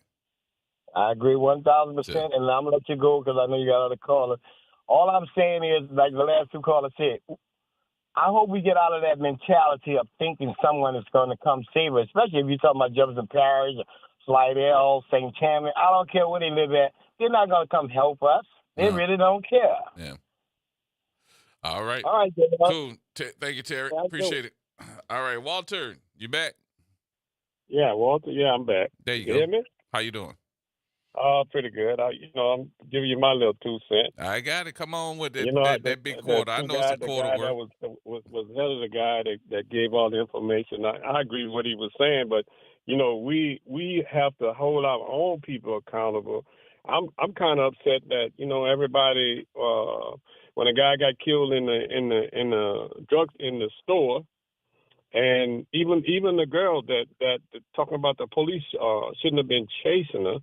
And and we want to say, well, just a little shoplifting, and that's I think that's part of our problem. When I was coming up, and me and my sister, we laugh about it all the time. She said, Walter had a pencil, and mother, she said, I found it. Mother said, bring the pencil back where you found it from. Mm-hmm. And I remember as a kid, we come home we was together with the boys next door neighbor. We did find a ball in the floor, but when we got to the home, the boy next door said it was his ball. He wanted the ball and knocked on the door. My mama made us give him the ball because she didn't buy it. Mm-hmm. So what I'm saying is we need to start holding our own children accountable and teaching them. First of all, my son and my daughter ain't got no business going out there shoplifting nobody's stuff. All right. Even though you might say it's a little thing, well, let's concentrate on more on that, on not doing, not to say, oh well, they just stole a little something. I'm not saying it was right that the people chased them a wall, but let's be outraged. Let's raise our children and say, back in the day, where I come from in the country, certain things were you was taught that that white folks is prejudiced and different things you knew not to do. Yeah. I just think that we can probably go back to that conversation, and I think, Walter, that we discussed it, and I don't know if you heard us discuss it. I do think that the folks were outraged the fact that this young lady did this, but I know that the conversation piece has said when they did a background check on the lady that was doing the shoplifting, they said that she was a career shoplifter. So that meant to me that she's had a problem, and she's had a problem before. Nobody's giving her a pass. Okay. I think everybody is saying that, who's wrong in the whole scenario. We know she's wrong. We know she's wrong. But I'm also saying in there that this lady that's being put as the career shoplifter, I don't think that she meant to kill nobody. I'm not saying that, but I do think that she's wrong. But I also think that JP is wrong in this whole scenario as well, because I'd like to know, what did she shoplift that was so egregious to the point where we see that was worth 2 of our kids' lives? Because anything can happen, and that's why they have a lot of police departments now that have a no chase policy, because they're seeing that so many people get killed in those chases, other than the person that they're trying to catch. So I know you're outraged. Yeah. Yeah. Okay. But I'm with you. Now don't get me wrong. I'm not chastising you for what you said. I'm saying I'm with you on that. Because look, my mama said you bring it home and I ain't pay for it and you ain't pay for it, you better take it back. My mama said bring it where you found it at. There you go. Me and my sister laugh about that, right? She said a pencil. And my mama told her, bring it back where you found it. Take it back. Take it back. Your mama sound like my mama. All right, Mr. Walter. Thank you, sir. All righty. All right, Big Sir. Hey, man, how you doing? Good, and yourself? I'm doing all right. Listen, I understand this stuff about accountability, and that's one of my favorite words, accountability, self-accountability. But when you're being accountable, it seems like black people, when crimes happen or whatever happens, we are more accountable or held more accountable than other people. I'm glad that Chief Kirkpatrick was on WBOK yesterday, and she said that they are investigating it. But once again, when we talk about accountability, leadership, why hasn't anything been said from our city council or from our mayor's office? Why does there have to be an outcry from the WBOK listening audience on social media from the citizens? Where are the leaders? And I go there to say this, and I don't care who gets mad at me. maybe it's time to shift the paradigm. Yesterday, I'm sitting at Captain Charles Snowball's stand, Gerard, and guess who walks up? State's Representative Mandy Landry of that district, and guess who she had with her? She had, I believe he would be the number 3 man in the state of Louisiana, and his wife with her. The Speaker of the House of Representatives, Mr. Philip Davalier, I may be pronouncing his last name wrong, from Eunice, Louisiana. Okay. And this man said that as the Speaker of the House, he wants to go into every representative district. And also they had with them our educational legend, Mr. Payshow, who was the principal of St. Augustine High School in Kennedy. And the man wanted to know, how can we better the relationship between the state and the city? And I honestly told him, first of all, the governor has to get average people on committees and not Austin Badon, because black people don't like him. Yes, I told him that.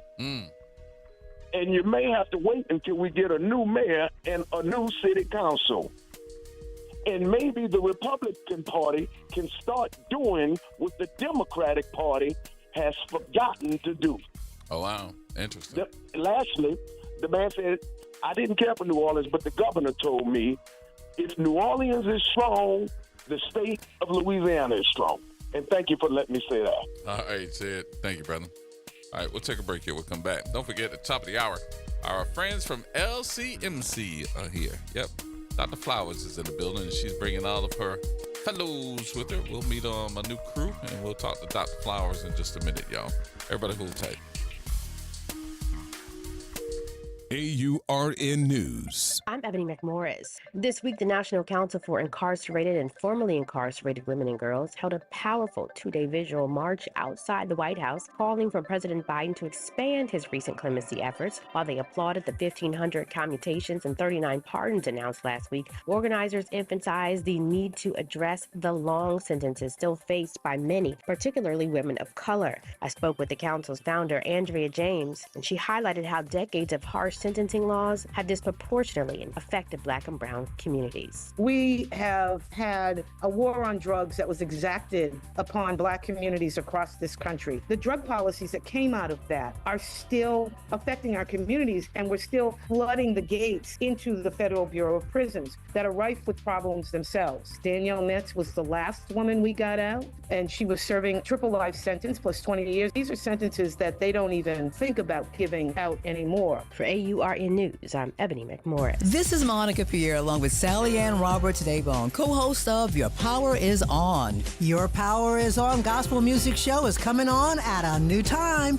Tune in Sunday mornings from 7 to 8 a.m. for music that feeds the spirit. Get your Sunday on. Right here on WBOK 1230 a.m. and WBOK1230.com, the station you listen to all day long. Metropolitan Human Services District wants to remind you that treatment is effective and everyone can recover. If you are looking for a recovery program and you live in the Orleans, St. Bernard, or Plaquemines Parish, visit mhsdla.org or call 504-568-3130. Recovery is possible, and MHSD is here to help. Metropolitan Human Services District, where we change lives. The National World War II Museum. Located in the Warehouse District of New Orleans, the National World War II Museum tells the story of America's experience in the war that changed the world, why it was fought, how it was won, and what it means today. Visit them online at www.nationalww2museum.org for time tickets and safety information. Greetings, WBOK family. This is Jason Clark, host of United Way and You. Be sure to tune in next Thursday at 12 p.m. when we'll be speaking with Melanie Richardson, co-founder and executive director of Training Grounds, a United Way funded partner. The topic will be the We Play, We Connect Family Resource Hub. Please tune in if you're able. Until then, we only have one life to live, so live united. Tune in every Wednesday at 12 noon to What's Growing New Orleans. Hosted by Angel Vanderpool, What's Growing New Orleans is a weekly conversation about developing and growing Black businesses throughout the region. Brought to you by the New Orleans Regional Black Chamber of Commerce. Welcome to Liberty Bank and Trust, where your financial journey transforms communities. Since 1972, our customized banking solutions power your dreams and fuel your community growth. Every dollar you invest with us circles back to empower more people, ensuring opportunities for generations. Join us at Liberty Bank. Together, we empower possibility. Visit libertybank.net to start banking with purpose. Liberty Bank, there's freedom here. Bring in 2025 with the New Orleans Jazz and Heritage Foundation. Celebrate the finest in contemporary and traditional jazz all January at the George and Joyce Wein Jazz and Heritage Center. Join us for unforgettable performances featuring Mark Bro and the New Orleans Giants, Victor Campbell, Jason Marcellus presenting rare works from the late great Ellis Marcellus, Mikola, Jazz Muffin Iverson, Steve Masakowski, family, friends, and more. Head to jazzandheritage.org for tickets. Hey, this is Don, marketing consultant with WBOK. I want to send a special thank you out there to all of our listeners, all of our supporters. I want to send a happy holidays out to everyone in the whole city of New Orleans. Enjoy your family time and be safe.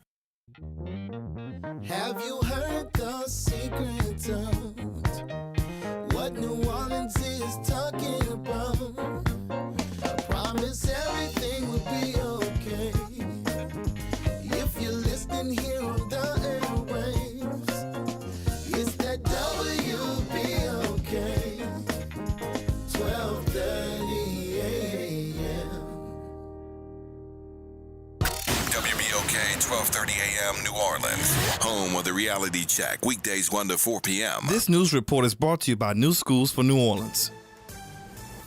I'm Amber Payton with 4 things you should know from BIN News. The man accused of murdering United Healthcare CEO Brian Thompson on a New York City street could be extradited to New York as early as tomorrow.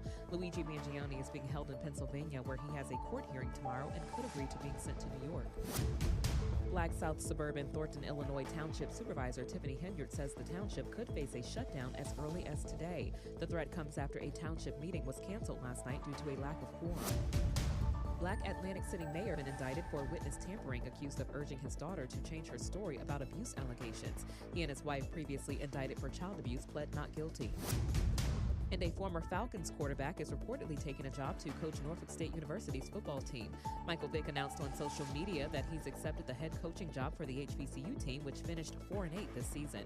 Get BIN News on demand 24/7 at BINnews.com.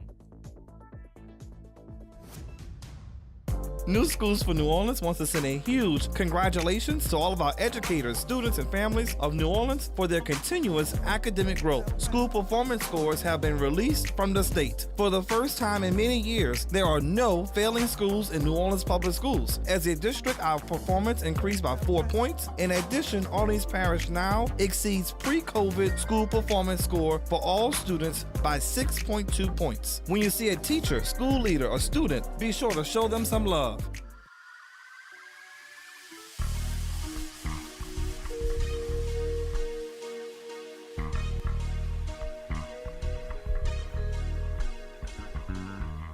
Who bring the power to the people, partner? Who bring the power to the hood home? Hey. That's that. Tune into the reality check. Look. Who bring the power to the people, partner? Who bring the power to the hood home? Hey. That's that. Tune into the reality check. Look. All right, folks, welcome back. Welcome back. This is like, is this gonna be our last time this year? Oh no! Oh no! Oh no! Let me say it like I'm a Valley boy. Oh no! No. Welcome to our conversation with our friends from LCMC. My friend, my sister, she is here again. Dr. Tony Flowers is in the building. How you Yay! I'm excited to be here. doing? Welcome back. Thank you. Thank you. I'm gonna say publicly, it was so much fun hanging out with you. Oh, and, yeah. and the staff from all the different hospitals through LCMC for Bayou Classic. Thank you very much.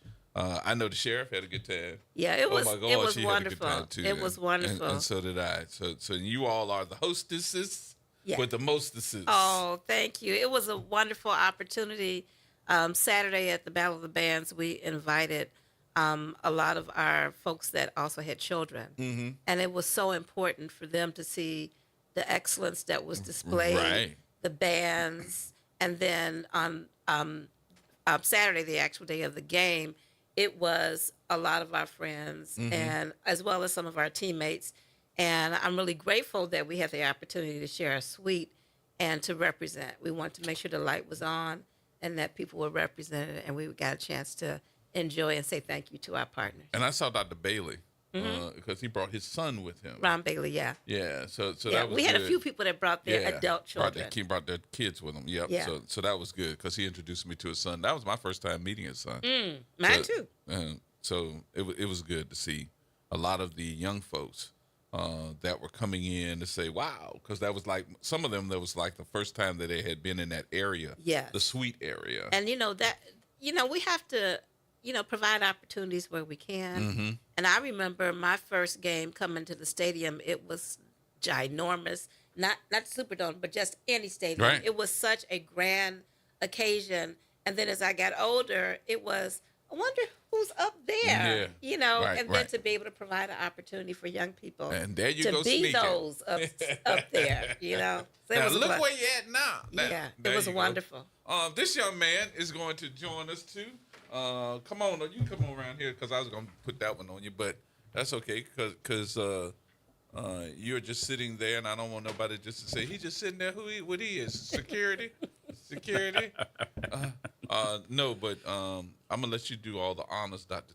Flowers. Sure. Well, this is the second year that we've had an opportunity to establish and continue a second cohort of what we call our Minority Executive Administrative Fellowship Program. And this is an opportunity where we have, I would say, recruited, interviewed, and found 4 very brilliant young executives in the making. They are all individuals that have finished their master's degree in some area of public health, healthcare administration, or in another area that is adjacent to this work.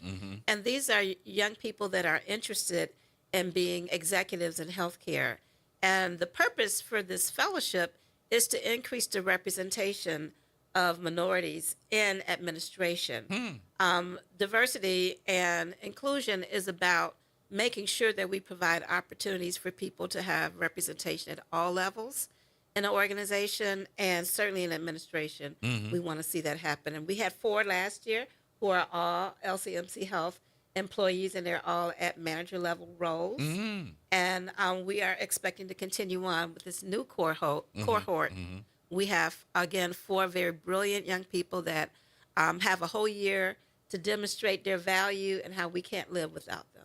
Very good, because I just need you to know that you are the future.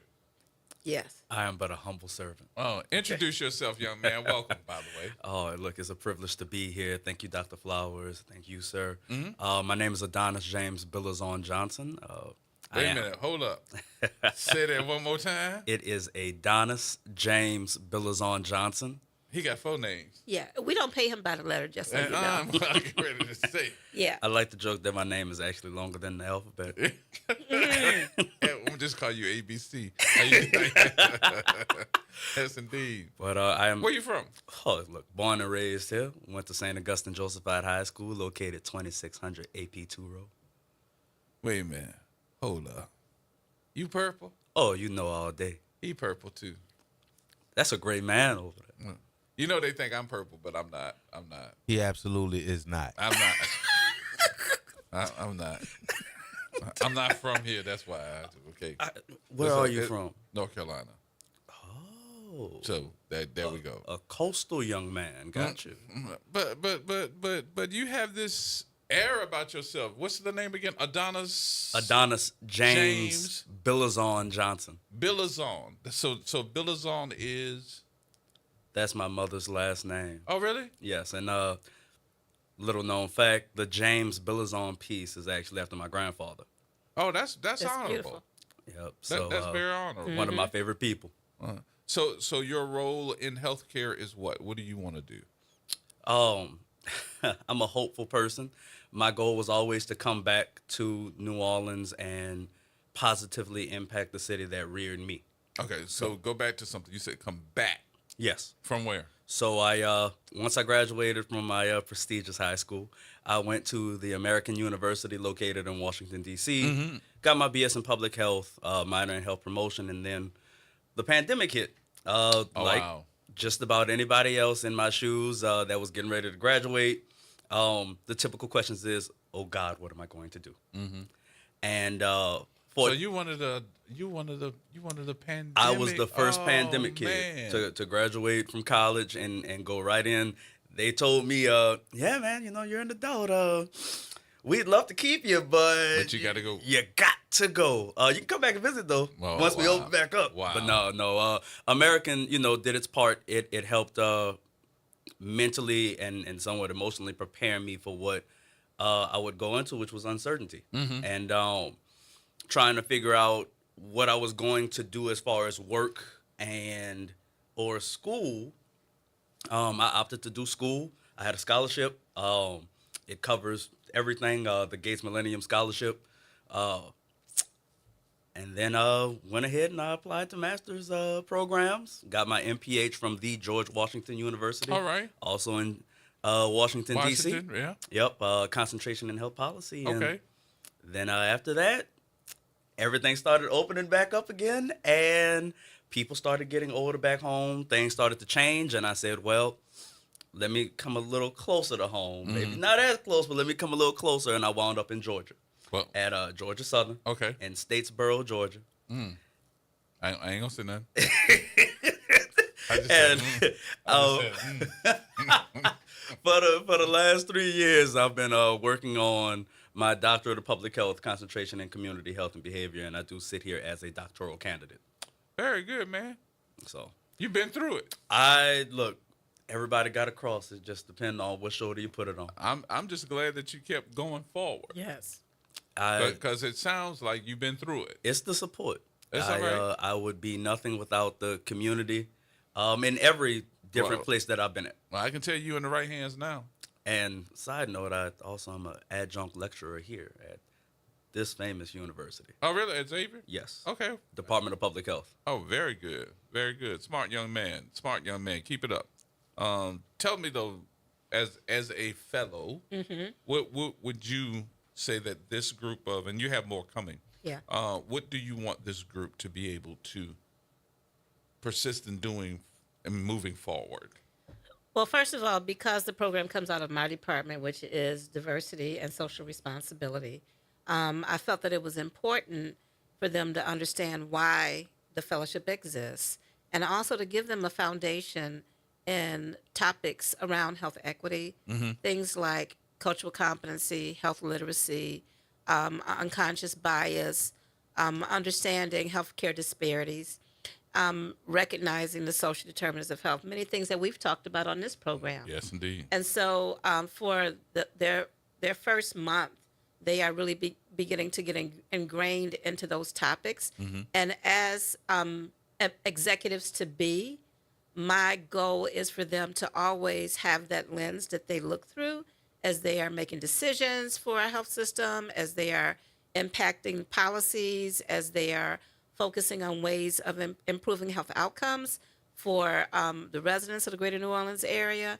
And so by giving them that foundation, that lens is so important because, again, we have to recognize that our employees should mirror the population that we serve. And so that foundation just empowers them to have an extra set of skills and information that can help them to make decisions that will affect current generations and generations to come. That's a big task. It is. This is the second This is group. your second group. I forgot the young man. I think I called him Secret Service or Tracy. Tracy West.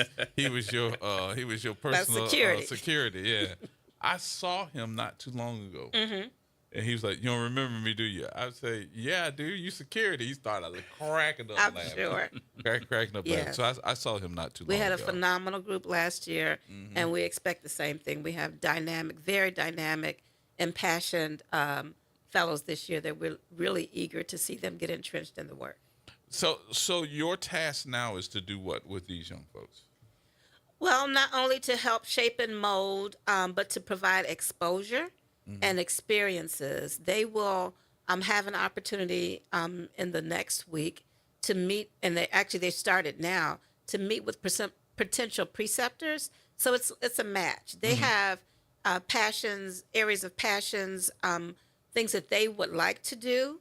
And then there are our hospitals and different departments that have work that needs to be done. And so we want to be able to match them up with work that is substantial, with opportunities for positions after the work is done. So after they complete their time with me in this early stage, they will go on to get matched up with the preceptor and a location, whether it's at one of our hospitals, whether it's West Jefferson, whether it's East Jeff, whether it's Touro, Children's, Noe, whether it's Lakeside, Because you got a Lakeview. whole system. We have 8 hospitals that, and in addition to that, we have other facilities as well as at the system where I am positioned. There's opportunities for them there as well. What do you want to do in life?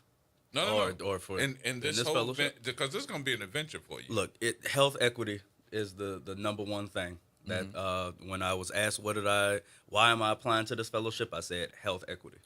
And Well, what does that mean to you when you say health equity? Because health equity to me might mean a whole different thing to you. But what does it mean to you? Everybody deserves a seat at the table of health.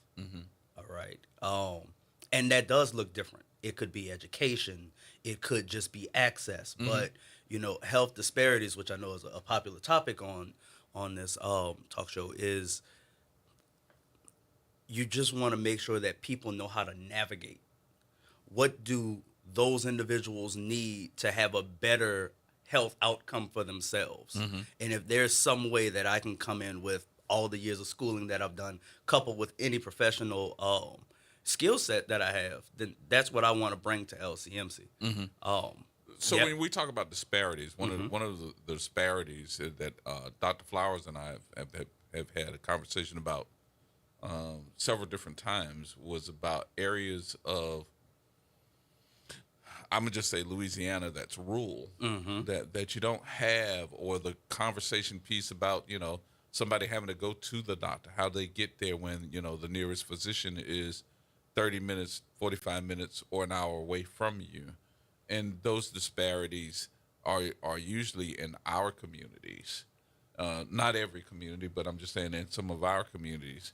So you bring to the table what, and what's the policy that you're gonna try to put forth? So let's go back to that you gave me when I said I was in Statesboro, Georgia. Beautiful, beautiful place. You want another one? I give you another one. Go ahead. So Statesboro, Georgia is it is a rural community. It's an hour outside of Savannah. No, I know where it is. Of course. Yeah. So that's why I went. Yeah. So a lot of fields out there. I kid you not, a 400-pound hog broke the news one week. That was the biggest thing that happened. And I say that not to necessarily cast a joke, but my people are from rural Louisiana. I got people from Iberia, Jeanerette, all of that. My people are thoroughbred Louisianians. And I fully understand that hike has got to take to go visit great-grandparents, aunties, uncles, all that. If I got to take a hike just to go visit, just for fun, imagine if you got to take off from work. And let's say you don't even work in the town or city you live in, you still got to travel. Now you got to go into a whole nother area to go ahead and get treatment. That's not right. And there are ways in 2024 that we can impact that in a positive way. The experience I'm bringing from Georgia is that at least, the universities have taken some steps in developing programs to use technology to reach individuals. But that also means training any of the close facilities in those areas in the skill sets that they need to maintain clinics, healthcare structures, but also use technology in a way that makes it easily accessible for other individuals that need to use, virtual healthcare or something like that. Right. So it's the steps like that, how to make technology help us step into this new age. Okay, very good. Dr. Flowers, where you find him? Well, he found me. Let's put it that way. I know you're sitting right there. I know I'm not talking about you. But where you find? He found me. He found you. Yes, all of the fellows found us, and we are grateful. And they went through a rigorous process. Their application was quite a lot that was involved in that, and then from those we chose the cream of the crop, and then we interviewed them, and we had a diverse group of our teammates and leaders that went through the interview process with them, and they rose to the top. Wow. Yeah, so we're really, really excited about what they're going to bring to our organization. And again, having a year to demonstrate how we can't live without them. One of the things too that I want to kind of get into this too before you leave, and I know this might even take a moment, is that you have been one of your wishes, one of your efforts to do something, and we've had this conversation several times, and that was putting together ministries to help you, and the ministries that have a health ministry. Yes. And getting together with them.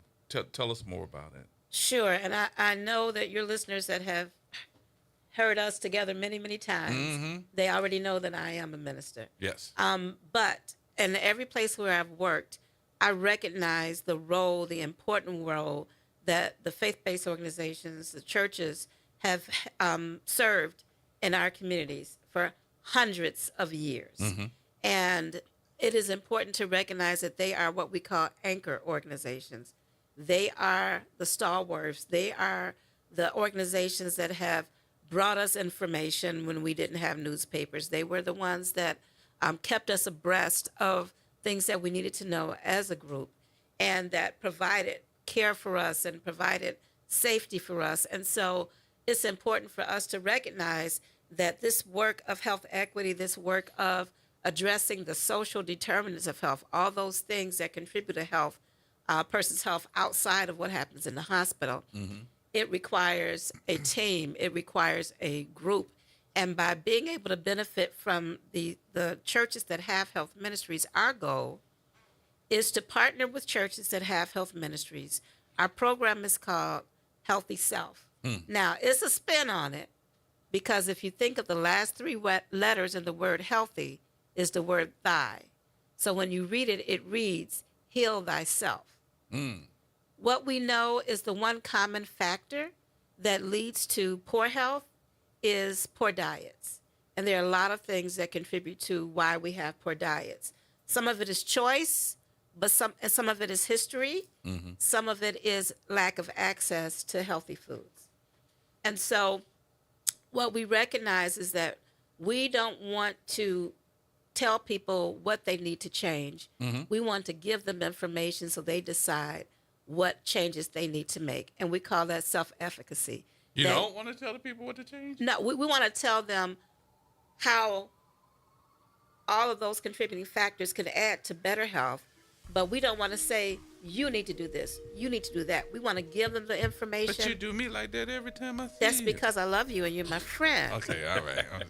She So do, right? She tell me what to eat. Every time. Get out, leave that alone. That's right. And then he help her. What I've learned is that That's because some people need it. when That's Dr. right. Flowers Cut your mic talks, off. you Cut your gotta mic. listen. You got to listen. When You Dr. cannot. Flowers You talk. cannot. You can't be a part of this conversation. Cut his mic off too. I have allies. I'm telling you, it's like I have everybody allies. just flip the table on That's me right, real because quick. we need you. We need you to be around here a long time. You know, I've been saying that the Yes, whole indeed. time. But the issue is that people have to make the decisions themselves. Okay. And you remember when your grandmama told you that once you know better, you can do better? You ain't gonna bring my grandmama in. This Well, I either. know I'm she just said saying, it. she Am I said right? that. Say amen She if did. you, or ouch. Ouch. Okay. So our goal is to help people make healthier decisions so that they can heal themselves. All right, let's take a break here. We'll take a break. We'll take some telephone calls too.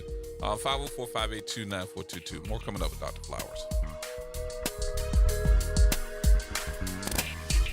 What is the way forward for New Orleans, Louisiana, or the nation? I'm Eddie Francis. Every week, I'll discuss issues that impact our well-being and how we can navigate those issues with a solutions-based approach. Join me every Saturday at 2 p.m. for The Way Forward on WBOK 1230 AM or streaming live at WBOK1230am.com on Facebook, YouTube, or the Play Ode app. WBOK, what New Orleans is talking about. The New Orleans Jazz and Heritage Foundation is the nonprofit organization that owns the New Orleans Jazz and Heritage Festival presented by Shell. With the funds generated from Jazz Fest, the foundation invests in Louisiana companies through economic development, cultural enrichment, and free educational programs. To learn more about what the New Orleans Jazz and Heritage Foundation does, please visit www.jazzandheritage.org. The National World War II Museum. Located in the Warehouse District of New Orleans, the National World War II Museum tells the story of America's experience in the war that changed the world, why it was fought, how it was won, and what it means today. Visit them online at www.nationalww2museum.org for time tickets and safety information. We all love surprises, but not if it's the flu or COVID. If you're 65 or older, vaccines are your best defense against severe illness from these viruses. Risk less, do more. Get started at vaccine.gov, paid for by the U.S. Department of Health and Human Services. Hello, I am Bishop Fred A. Caldwell Sr., host of the Know Your Bible International radio broadcast, which is heard here on WBOK 1230 AM each Sunday morning at 8 o'clock a.m. So join me here for a blessing, won't you? New Schools for New Orleans would like to wish all of our city's educators and families a happy holidays. As you prepare, remember to connect with family and friends, reflect on the fall semester, and set new goals for the new year. We appreciate everything you do. Parents, are you looking for a school where your child can excel? Look no further than Inspire NOLA Schools, home of the highest performing open enrollment schools in New Orleans. At Inspire NOLA, we believe in nurturing every student's potential, providing an excellent education, and supporting their journey to success. Enroll today for the 2025-2026 school year. Visit enrollnolaps.com to get started and learn more about our schools and programs at inspirenolaschools.org. Join the Inspire NOLA family, where excellence is our standard. This is DJ Wick, producer at WBOK and host of the Throwback Throwdown and the Love Zone, wishing you and yours a very safe and blessed holiday season. Making a difference in the community. WBOK 1230 AM.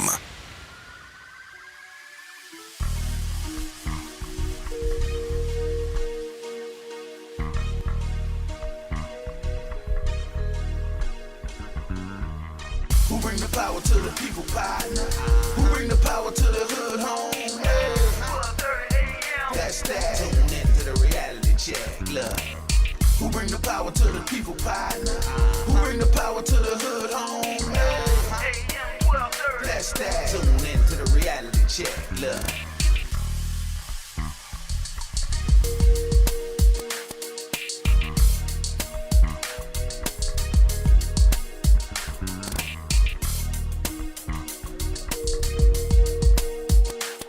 All right, folks, we are back. Welcome back to the show. Joining us now, we, as you can probably see, there are a lot of folks that are coming in the building. I'm actually going to end up probably standing over in the corner and letting the co-host of this segment of the show take over. She don't like when I do it like that without me telling her. But I always do it like that because I think that she is so dynamic in presentation and how she has these conversations and can move from one to the other without me having to say nothing. Gerard, you know I might have to write you one more check before this year's out. I love that. Let me keep going then. Let's see if we can take the price up a little bit more. Please do. Please do, because you owe me some. See. Cut your mic off. Cut it off. Joining us in the conversation now, we've got a couple of more folks here. Let's start with introducing yourselves. Ladies first, of course. Hi, I'm Raven Lyons, one of the new executive fellows at LCMC. I come from Ursuline Academy for high school. Got my bachelor's degree from University of Mobile and just received master's in healthcare management from the University of New Orleans. So thank you for having me. Very good, very good. Yeah, go ahead. I'm sorry. Awesome. My name is Greg Jackson. I went to the University of Southern Mississippi from undergrad. in political science, and then I graduated from Belhaven University with my master's in public administration just recently. So I'm glad to be one of the new executive fellows and glad to be a part of the team. I gotta tell you, when I saw you when you get out the car, I was like, damn, who he play for?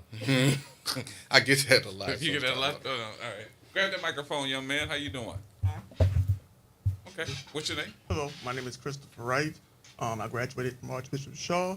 Got my undergrad at Southeastern University in Health Systems Management, and my master's from LSU Shreveport in Health Administration. All right, so come on, have a seat.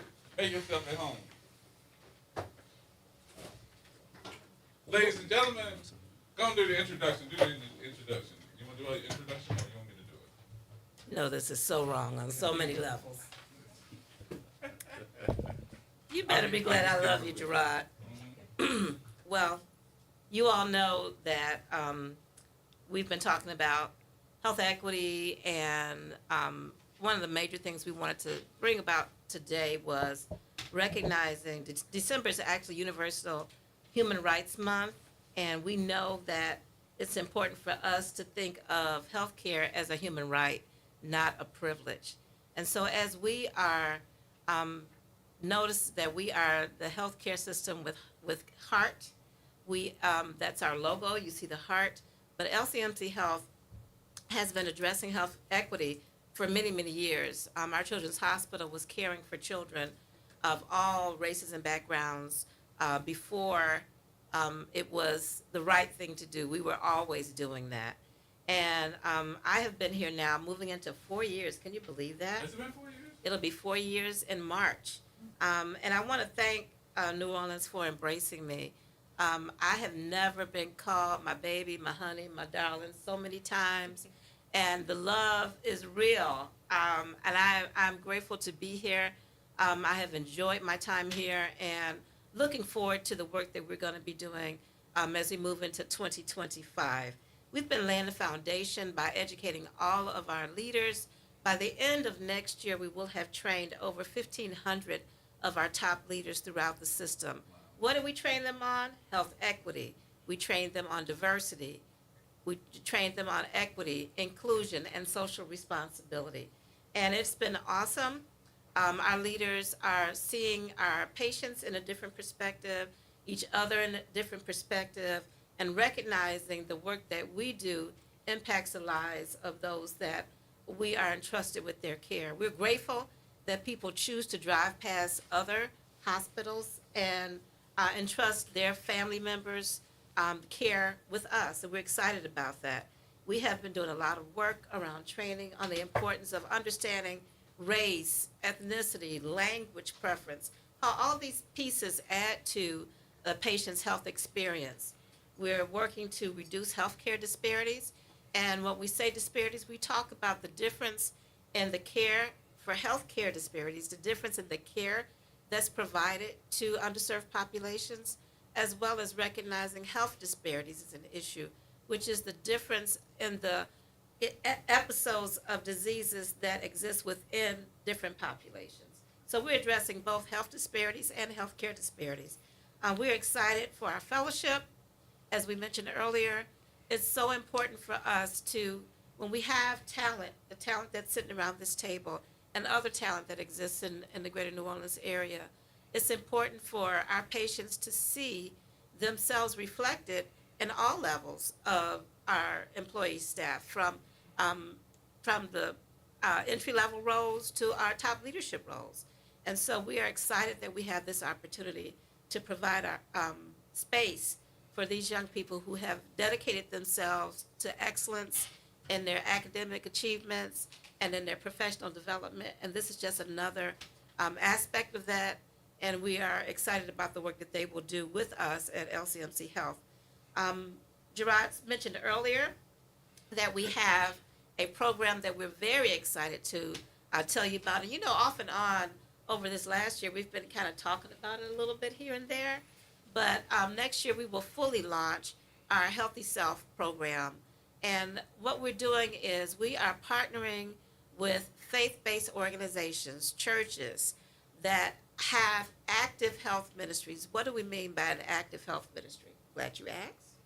What that means is that you have dedicated members that are focusing on health, whether it's providing blood pressure Sundays, whether it's providing healthy recipes, or doing health fairs, providing opportunity for guest speakers, subject matter experts to come in and educate your congregation as well as your community. What we want to do is we want to come alongside and help. You know, in the Bible, it says, "Beloved, above all things, I hope that you would be in health and prosper, even as your soul prospers." So we know that there is opportunity to be healthy in spite of all the challenges it is to all the circumstances, as we talked about those social determinants of health, the hurdles that it takes to cross over to get healthy. But what we want to do is not only provide subject matter experts who will come out and speak at your congregations, at events, but we also want to provide health equipment, things like blood pressure cuffs, scales, stethoscopes, thermometers.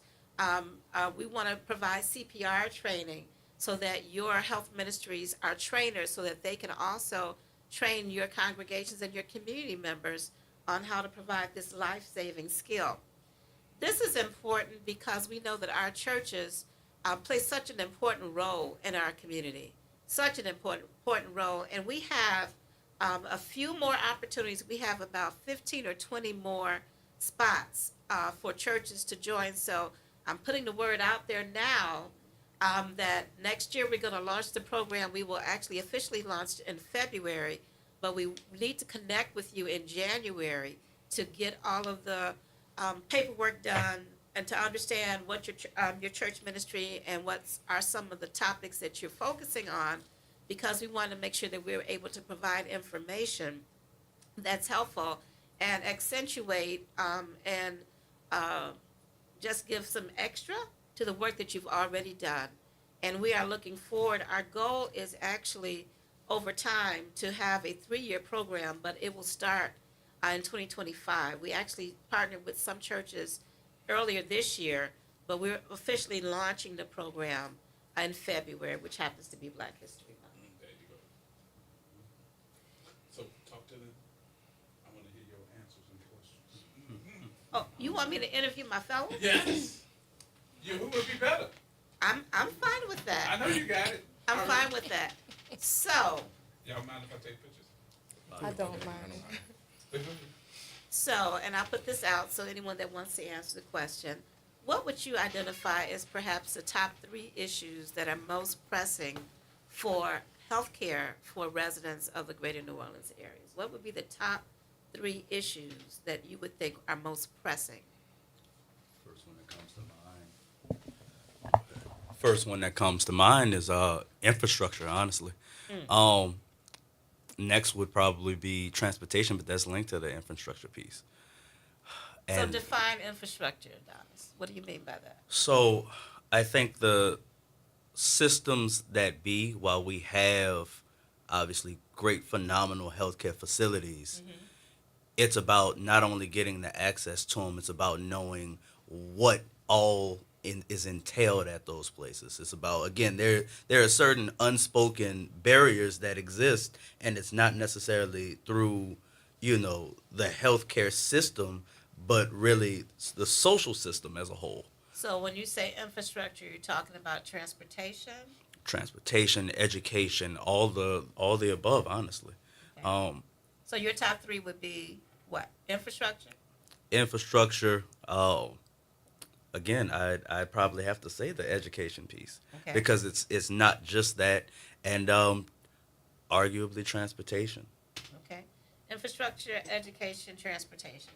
Greg, what would you say are the top 3 issues? For me, I would say healthcare. I'm sorry, mental health care, right? Mental health. Mental health. A lot of residents in the area do suffer from mental health issues, and like Adonis mentioned, knowing about the resources that are available now is a thing, right? Some people don't know that they exist, which causes them to continue to have these issues. Another thing would be maternal health. That's an issue And then lastly, I would say diabetes or high blood pressure issues because of the type of foods that we eat. In the greater New Orleans area, we love good food, but the consequence of loving that real good soul food, it can come with that high blood pressure, that diabetes. We love a king cake. We love good gumbo, right? We love crawfish. It's full of salt, but we love it. So those would be the top three for me that I think that people are experiencing in this area. So there was mental health, So mental health, maternal health, and then the hypertension, diabetes. Yeah. Gotcha. Christopher, what would you say top three issues, most pressing issues? For me, it would be chronic diseases. Chronic like diseases. Greg talked about. Health literacy. And preventative screenings. Preventative screenings, that's huge. And health literacy. Can you say a little bit more about health literacy? I feel like if we want to give quality health care to patients need to know how to. Sorry. Because a lot of people may not know what health literacy means. How would you explain that to someone that doesn't understand what it means? Following the directions of your doctor or your provider to help you get better. That can be as simple as maybe taking medicines at the right time. If it's an empty stomach, just following the simple directions on the pill case. Yeah.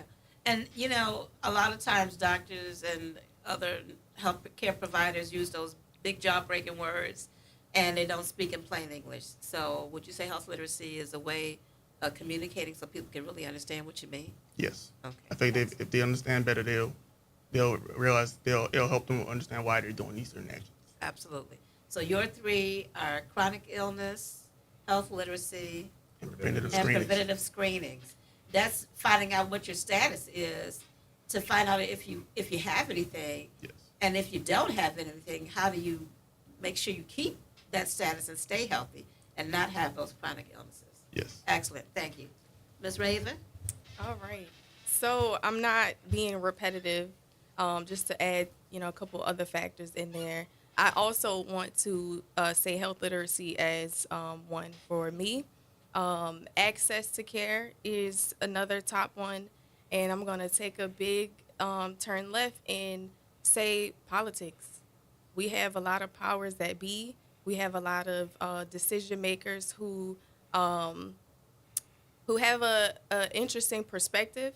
And I think that because we have so much political pressure, political influence within our healthcare system, we have troubles, and we do our citizens and constituents a disservice because of that, implication where sometimes it may not be as necessary, or the implication of, opinions that aren't in the best interest of the people who we serve or they serve. So those are my three. So health literacy, access to care, and politics. And certainly, healthcare is a hot topic, and there are many implications around healthcare. Things like making sure that people have access to insurance, whether it's Affordable Care Act, whether it's Medicaid, whether it's Medicare.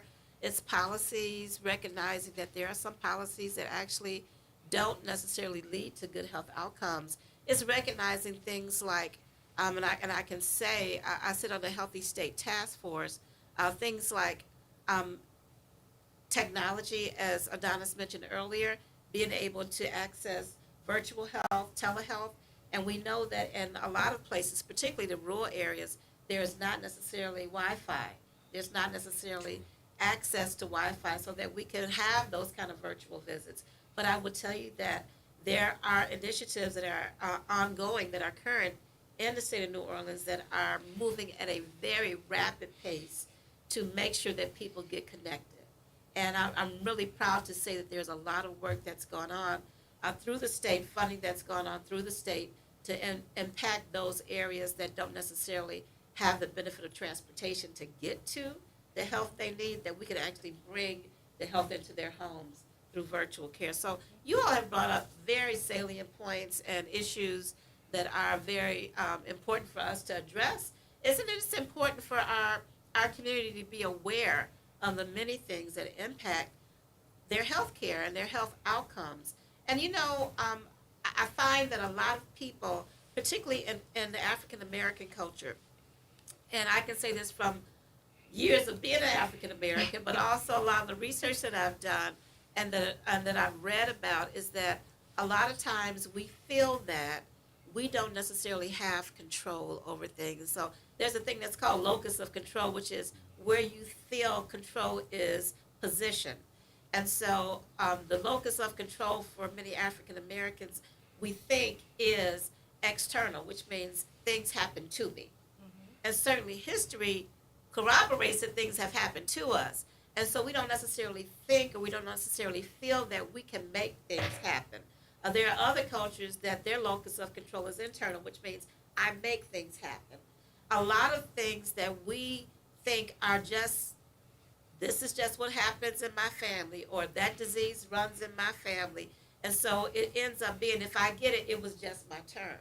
And I've heard that from many, many patients. Yeah. But I would tell you, many of the things that we think are genetic are not necessarily genetic. They are behavioral. Mm-hmm. Because grandma cooked that way, that's the way we cook. Because this is how we've always done it, that's the way we'll always do it. And what will happen is we will continue to get the results that we get, and that's called insanity. So we have to recognize that there are some things that we can do. There's some control that we can have. And so literally, as I quoted that scripture earlier about, beloved, I hope above all things that you would be in health and prosper, even as your soul prosper, is our health can prosper even by making small changes. And Gerard knows that the one thing that I always talk about is drinking more water. That's a good start. I will tell you, and honestly, if you on the line and you drink more than 3 sodas or pops or however you call it, raise your hand and say, I do. Okay, I'm not raising my hand. I see y'all in the virtual world. I know you're raising your hands, but the issue is that if you understood that in most soda or pop that there are many, many, many, many tablespoons of sugar, if you understood that even in that big, giant tray of crawfish is so much cholesterol. But it's so good. It's so good. I get it. I get the good. I get the good. But the issue is that if we start to make small choices, small changes, if we, instead of drinking 5 sodas in a day, drink 3 and add 2 bottles of water. Instead of having a whole tray of crawfish, have a half tray, eat it slow. Instead of 7 pounds, eat 6. Or 5. Exactly. Even I would tell you, and I think I told this story before, I remember the day that my mother started substituting ground turkey for ground beef for ground turkey, and she was making her famous spaghetti. And we didn't even notice that it was a difference because all of the flavor and the seasonings were in there. And the issue was, she told us later, well, how was it? And it was, of course, it was as fabulous as it always is. And she told us that she had made the changes. It is even deciding if you're going to make something with smoked meat, use smoked turkey instead of smoked neck bones or whatever. So there are small changes. And I know I got an amen quarter out there somewhere. I know somebody is agreeing with me. There are changes that you can make. I don't know. You mentioned You got me. If you don't have anybody, you got me. Let's appeal to that, though. I think it was Melchizedek that said, bread and wine keepeth thee alive, but a person cannot live by bread and wine alone. So when you think about that, there are all different ways that you can stay true to your roots, but you can add in something different. And that doesn't change who you are as a person. Right. That doesn't change who you are as a person at all. All that does is add more to the legacy that you're trying to go ahead and establish and create. And that's important. The only way that we can have legacy is if people live.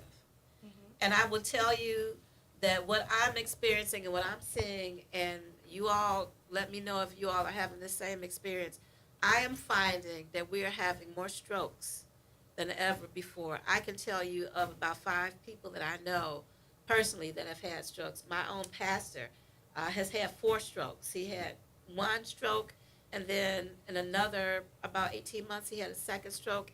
And then about 6 months later, we took him in because we noticed that he was having just some subtle changes, and he had had too many strokes. The issue is that hypertension is the silent killer. They are not necessarily signs or symptoms, or they may be so subtle that you may not even recognize them. But the stress that we're under, compiled with the choices that we make around food, put us in a position to have a stroke. And I will tell you, there are some people that have strokes and don't have any residual, when I say residual, I mean any side effects of the stroke. And then there are people that have strokes who can't talk anymore because it impacts their speech center, who may have weakness on one side of their body. They may not be able to walk anymore. Having a stroke does not equal that you die, but it impacts your quality of life.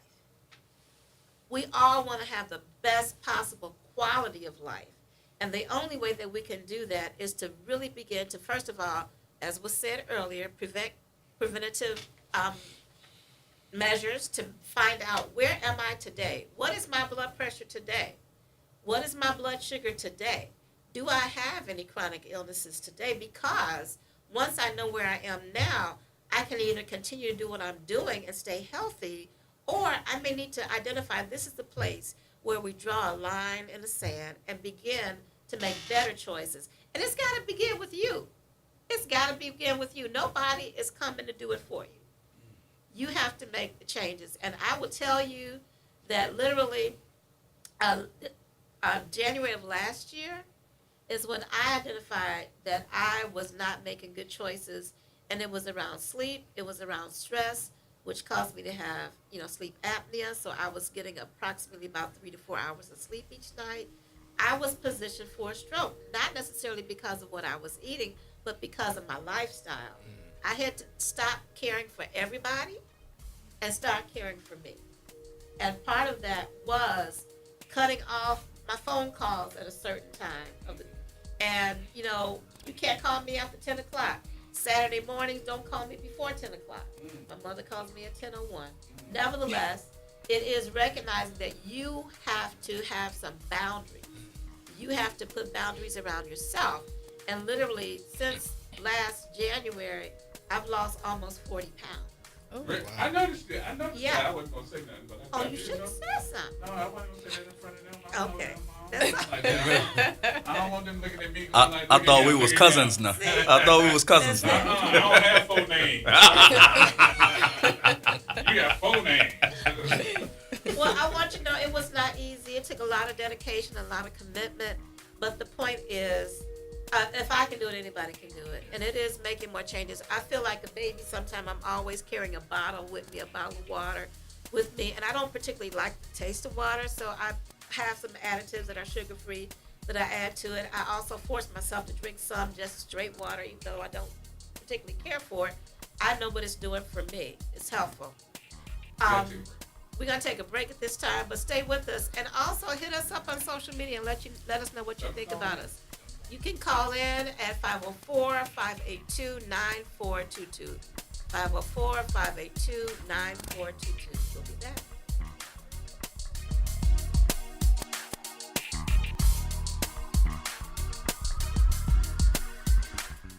Start your day off right. Just getting your day started. Early morning gospel on WBOK 1230 AM. It's off the top with Norman Robinson on WBOK 1230 AM. Borrowing a line from Blazing Saddles, one of the funniest movies I have ever seen, what in the wide world of sports is going on with the Orleans Parish school system? News comes that the Dolores Taylor Arthur Charter School for Boys is closing its doors this month in the middle of the school year. That means 19 seniors have to find a new school or they won't graduate. Now, the school is suffering and shutting down due to financial constraints, we're told. The school cannot pay faculty and staff. The students feel betrayed. The parents are angry and bewildered. One parent told me that some students are talking about dropping out. How did this fiasco happen? One education expert told me it all boiled down to the population demographics. There aren't enough students for the school to function financially. The numbers at Dolores Taylor Arthur Charter School are a glaring example of that. Get this, there are only 98 students enrolled at the whole school. Low enrollment numbers have become increasingly challenging for other schools in Orleans Parish. There has been a 20% decline in the number of students since 2014. Furthermore, the overall population in Orleans Parish, according to census data, the population now is 25% lower than it was pre-Katrina. Add to that a 20% decline in the birth rate and out-migration. Taking those statistics into account, opening additional charter schools stand a high risk of failure. A former school board member told me that given what we know about the low enrollment demographics, Dolores Taylor Arthur Charter School and several other schools should not have been allowed to open in the first place. But get this, ironically, it was the Orleans Parish School Administration that granted the charter, allowing the schools to open in the first place. Talk about catch-22. As for the 19 seniors at Dolores Taylor Arthur School, there was a meeting with all charter leaders, and it's expected that at least one school will step up and offer to accept all students. Surely the Orleans Parish School Board wouldn't hang these kids out to dry, would they? That would be totally unconscionable. Let them know we're watching. This is Norman Robinson, Off the Top. Want to play a game with me and Dad? Mommy's not feeling good. You need to vaporize that cold. Vaporize? Yeah, with Dayquil VapoCool. It's Dayquil plus a rush of Vicks vapors. Whoa. Come on, honey. Let's let Mommy rest. You guys are amazing. And so is Dayquil VapoCool. Dayquil VapoCool, the vaporizing daytime coughing, aching, fever, power through your day medicine. And to vaporize sore throat pain, try Vicks VapoCool drops. Use as directed. Keep out of reach of children. Join the conversation Friday, December 20th, with Calvin Luster from Home Bank during the Good Morning Show at 8:30 a.m. Don't miss Calvin Luster from Home Bank live on the Good Morning Show Friday, December 20th at 8:30 a.m. Tune in to The Monitor's Mic, where we talk about oversight, policing, and you. Hosted by the Office of Independent Police Monitor, we're here to shine a light on policing issues that matter, from real-time policing updates to in-depth interviews. Every Friday at noon on WBOK. Visit DePaul's new Algiers Health Center at 2801 General de Gaulle Drive to receive primary and preventive care for both adults and children. Services also include behavioral health, imaging, and on-site pharmacy, vision, Medicaid enrollment assistance, and more. For appointments, visit DePaulCommunityHealthCenters.org or call 504-207-3060. Jefferson Performing Arts presents The Nutcracker on stage at the Jefferson Performing Arts Center, December 21st and 22nd. Experience the magic of the holidays with this spectacular production of The Nutcracker, featuring guest artists and local performers too. Accompanied by a live orchestra. Be enchanted by the classic tale of Clara's Christmas Eve journey and experience her adventures with the Nutcracker Prince, the Mouse King, and the Sugar Plum Fairy. Get your tickets now at Ticketmaster.com. New Schools for New Orleans wants to send a huge congratulations to all of our educators, students, and families of New Orleans for their continuous academic growth. School performance scores have been released from the state. For the first time in many years, there are no failing schools in New Orleans Public Schools. As a district, our performance increased by 4 points. In addition, Orleans Parish now exceeds pre-COVID school performance score for all students by 6.2 points. When you see a teacher, school leader, or student, be sure to show them some love. Happy holidays, everybody. This is Graylin Brown Banks of the world's largest front porch, wishing each and every one of you a very joyous holiday season. Stay safe and practice random acts of kindness. This is the coach, Garrett Sasheray. The Sports Report is coming up next on WBOK 1230 AM.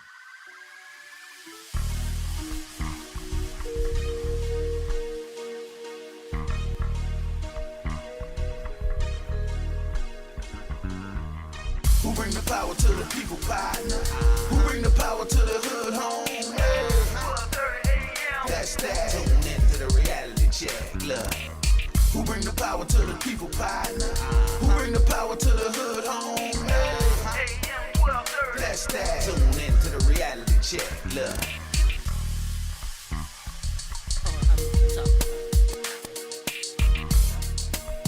And we're back. Thanks so much for staying with us. And as we are counting down to our last few minutes of the show, thank you so much for engaging with our fellows today. But before we leave, what I want to leave you with is my email address. Yeah, I know.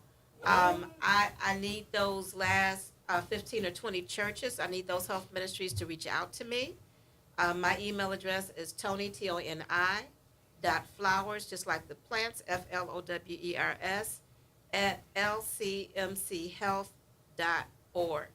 Toni Flowers at lcmchealth.org. TONI, not Y. Flowers at lcmchealth.org. This is the time where I need the support of the black churches. I'm not so focused on your faith tradition. What I want are those churches that have active health ministries, because we want to help you. We want your church members as well as your community members to be about becoming their own healthy self, that they will heal thyself. And we want to help you. We want to bring equipment. We want to bring information. We want to bring speakers, events.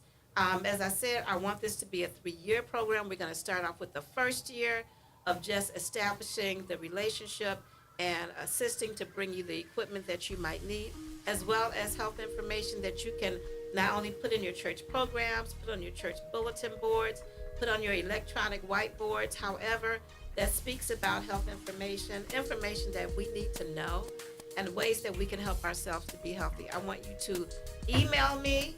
I want you to reach out to Gerard, get us those names as soon as possible. We want to end this year having all the churches that we have capacity for, because the way we make a difference is we help ourselves. We're wrapping up now. Thanks so much. Thank you for the fellows being here. Thank you for joining in. Thank you for having Gerard, us. I'm going to make you pay for making That's me okay. do this That's today. all right. It's all right. But I thank you was a so big much chick. for engaging with us today. This is Toni Flowers signing off. Thank you. Bye-bye.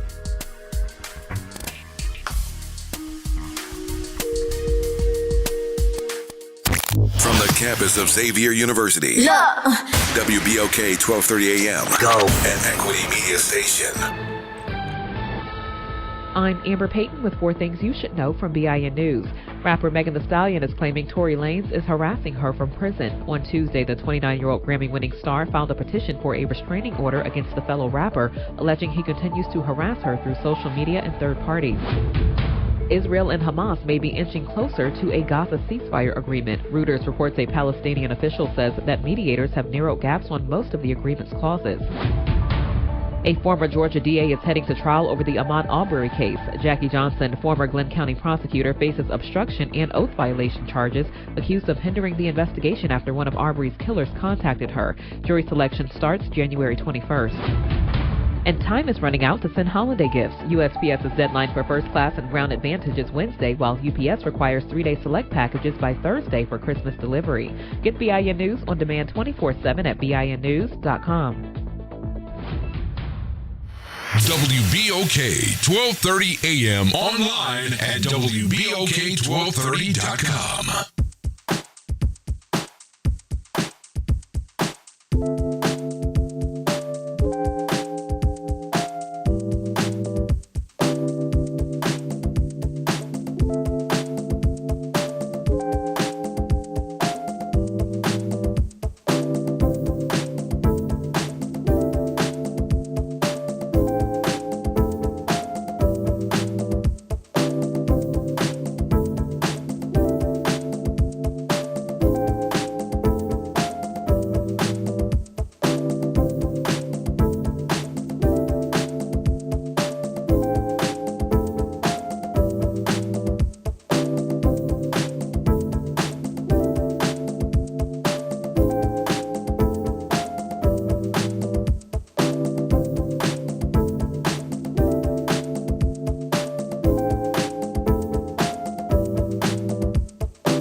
wanna be the man, then get up in the way. Leave it on the floor, leave it on the floor, leave it on the floor, leave it on the floor.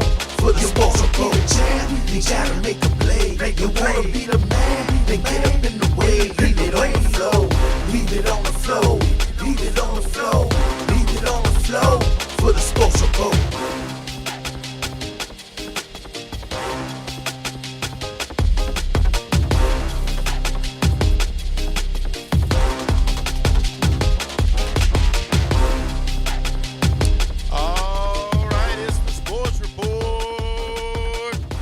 I'm the coach, Garrett Sashery. If you're lucky, I will sing for you today.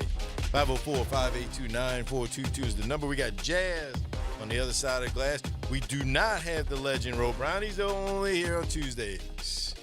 Thank you, everybody who decided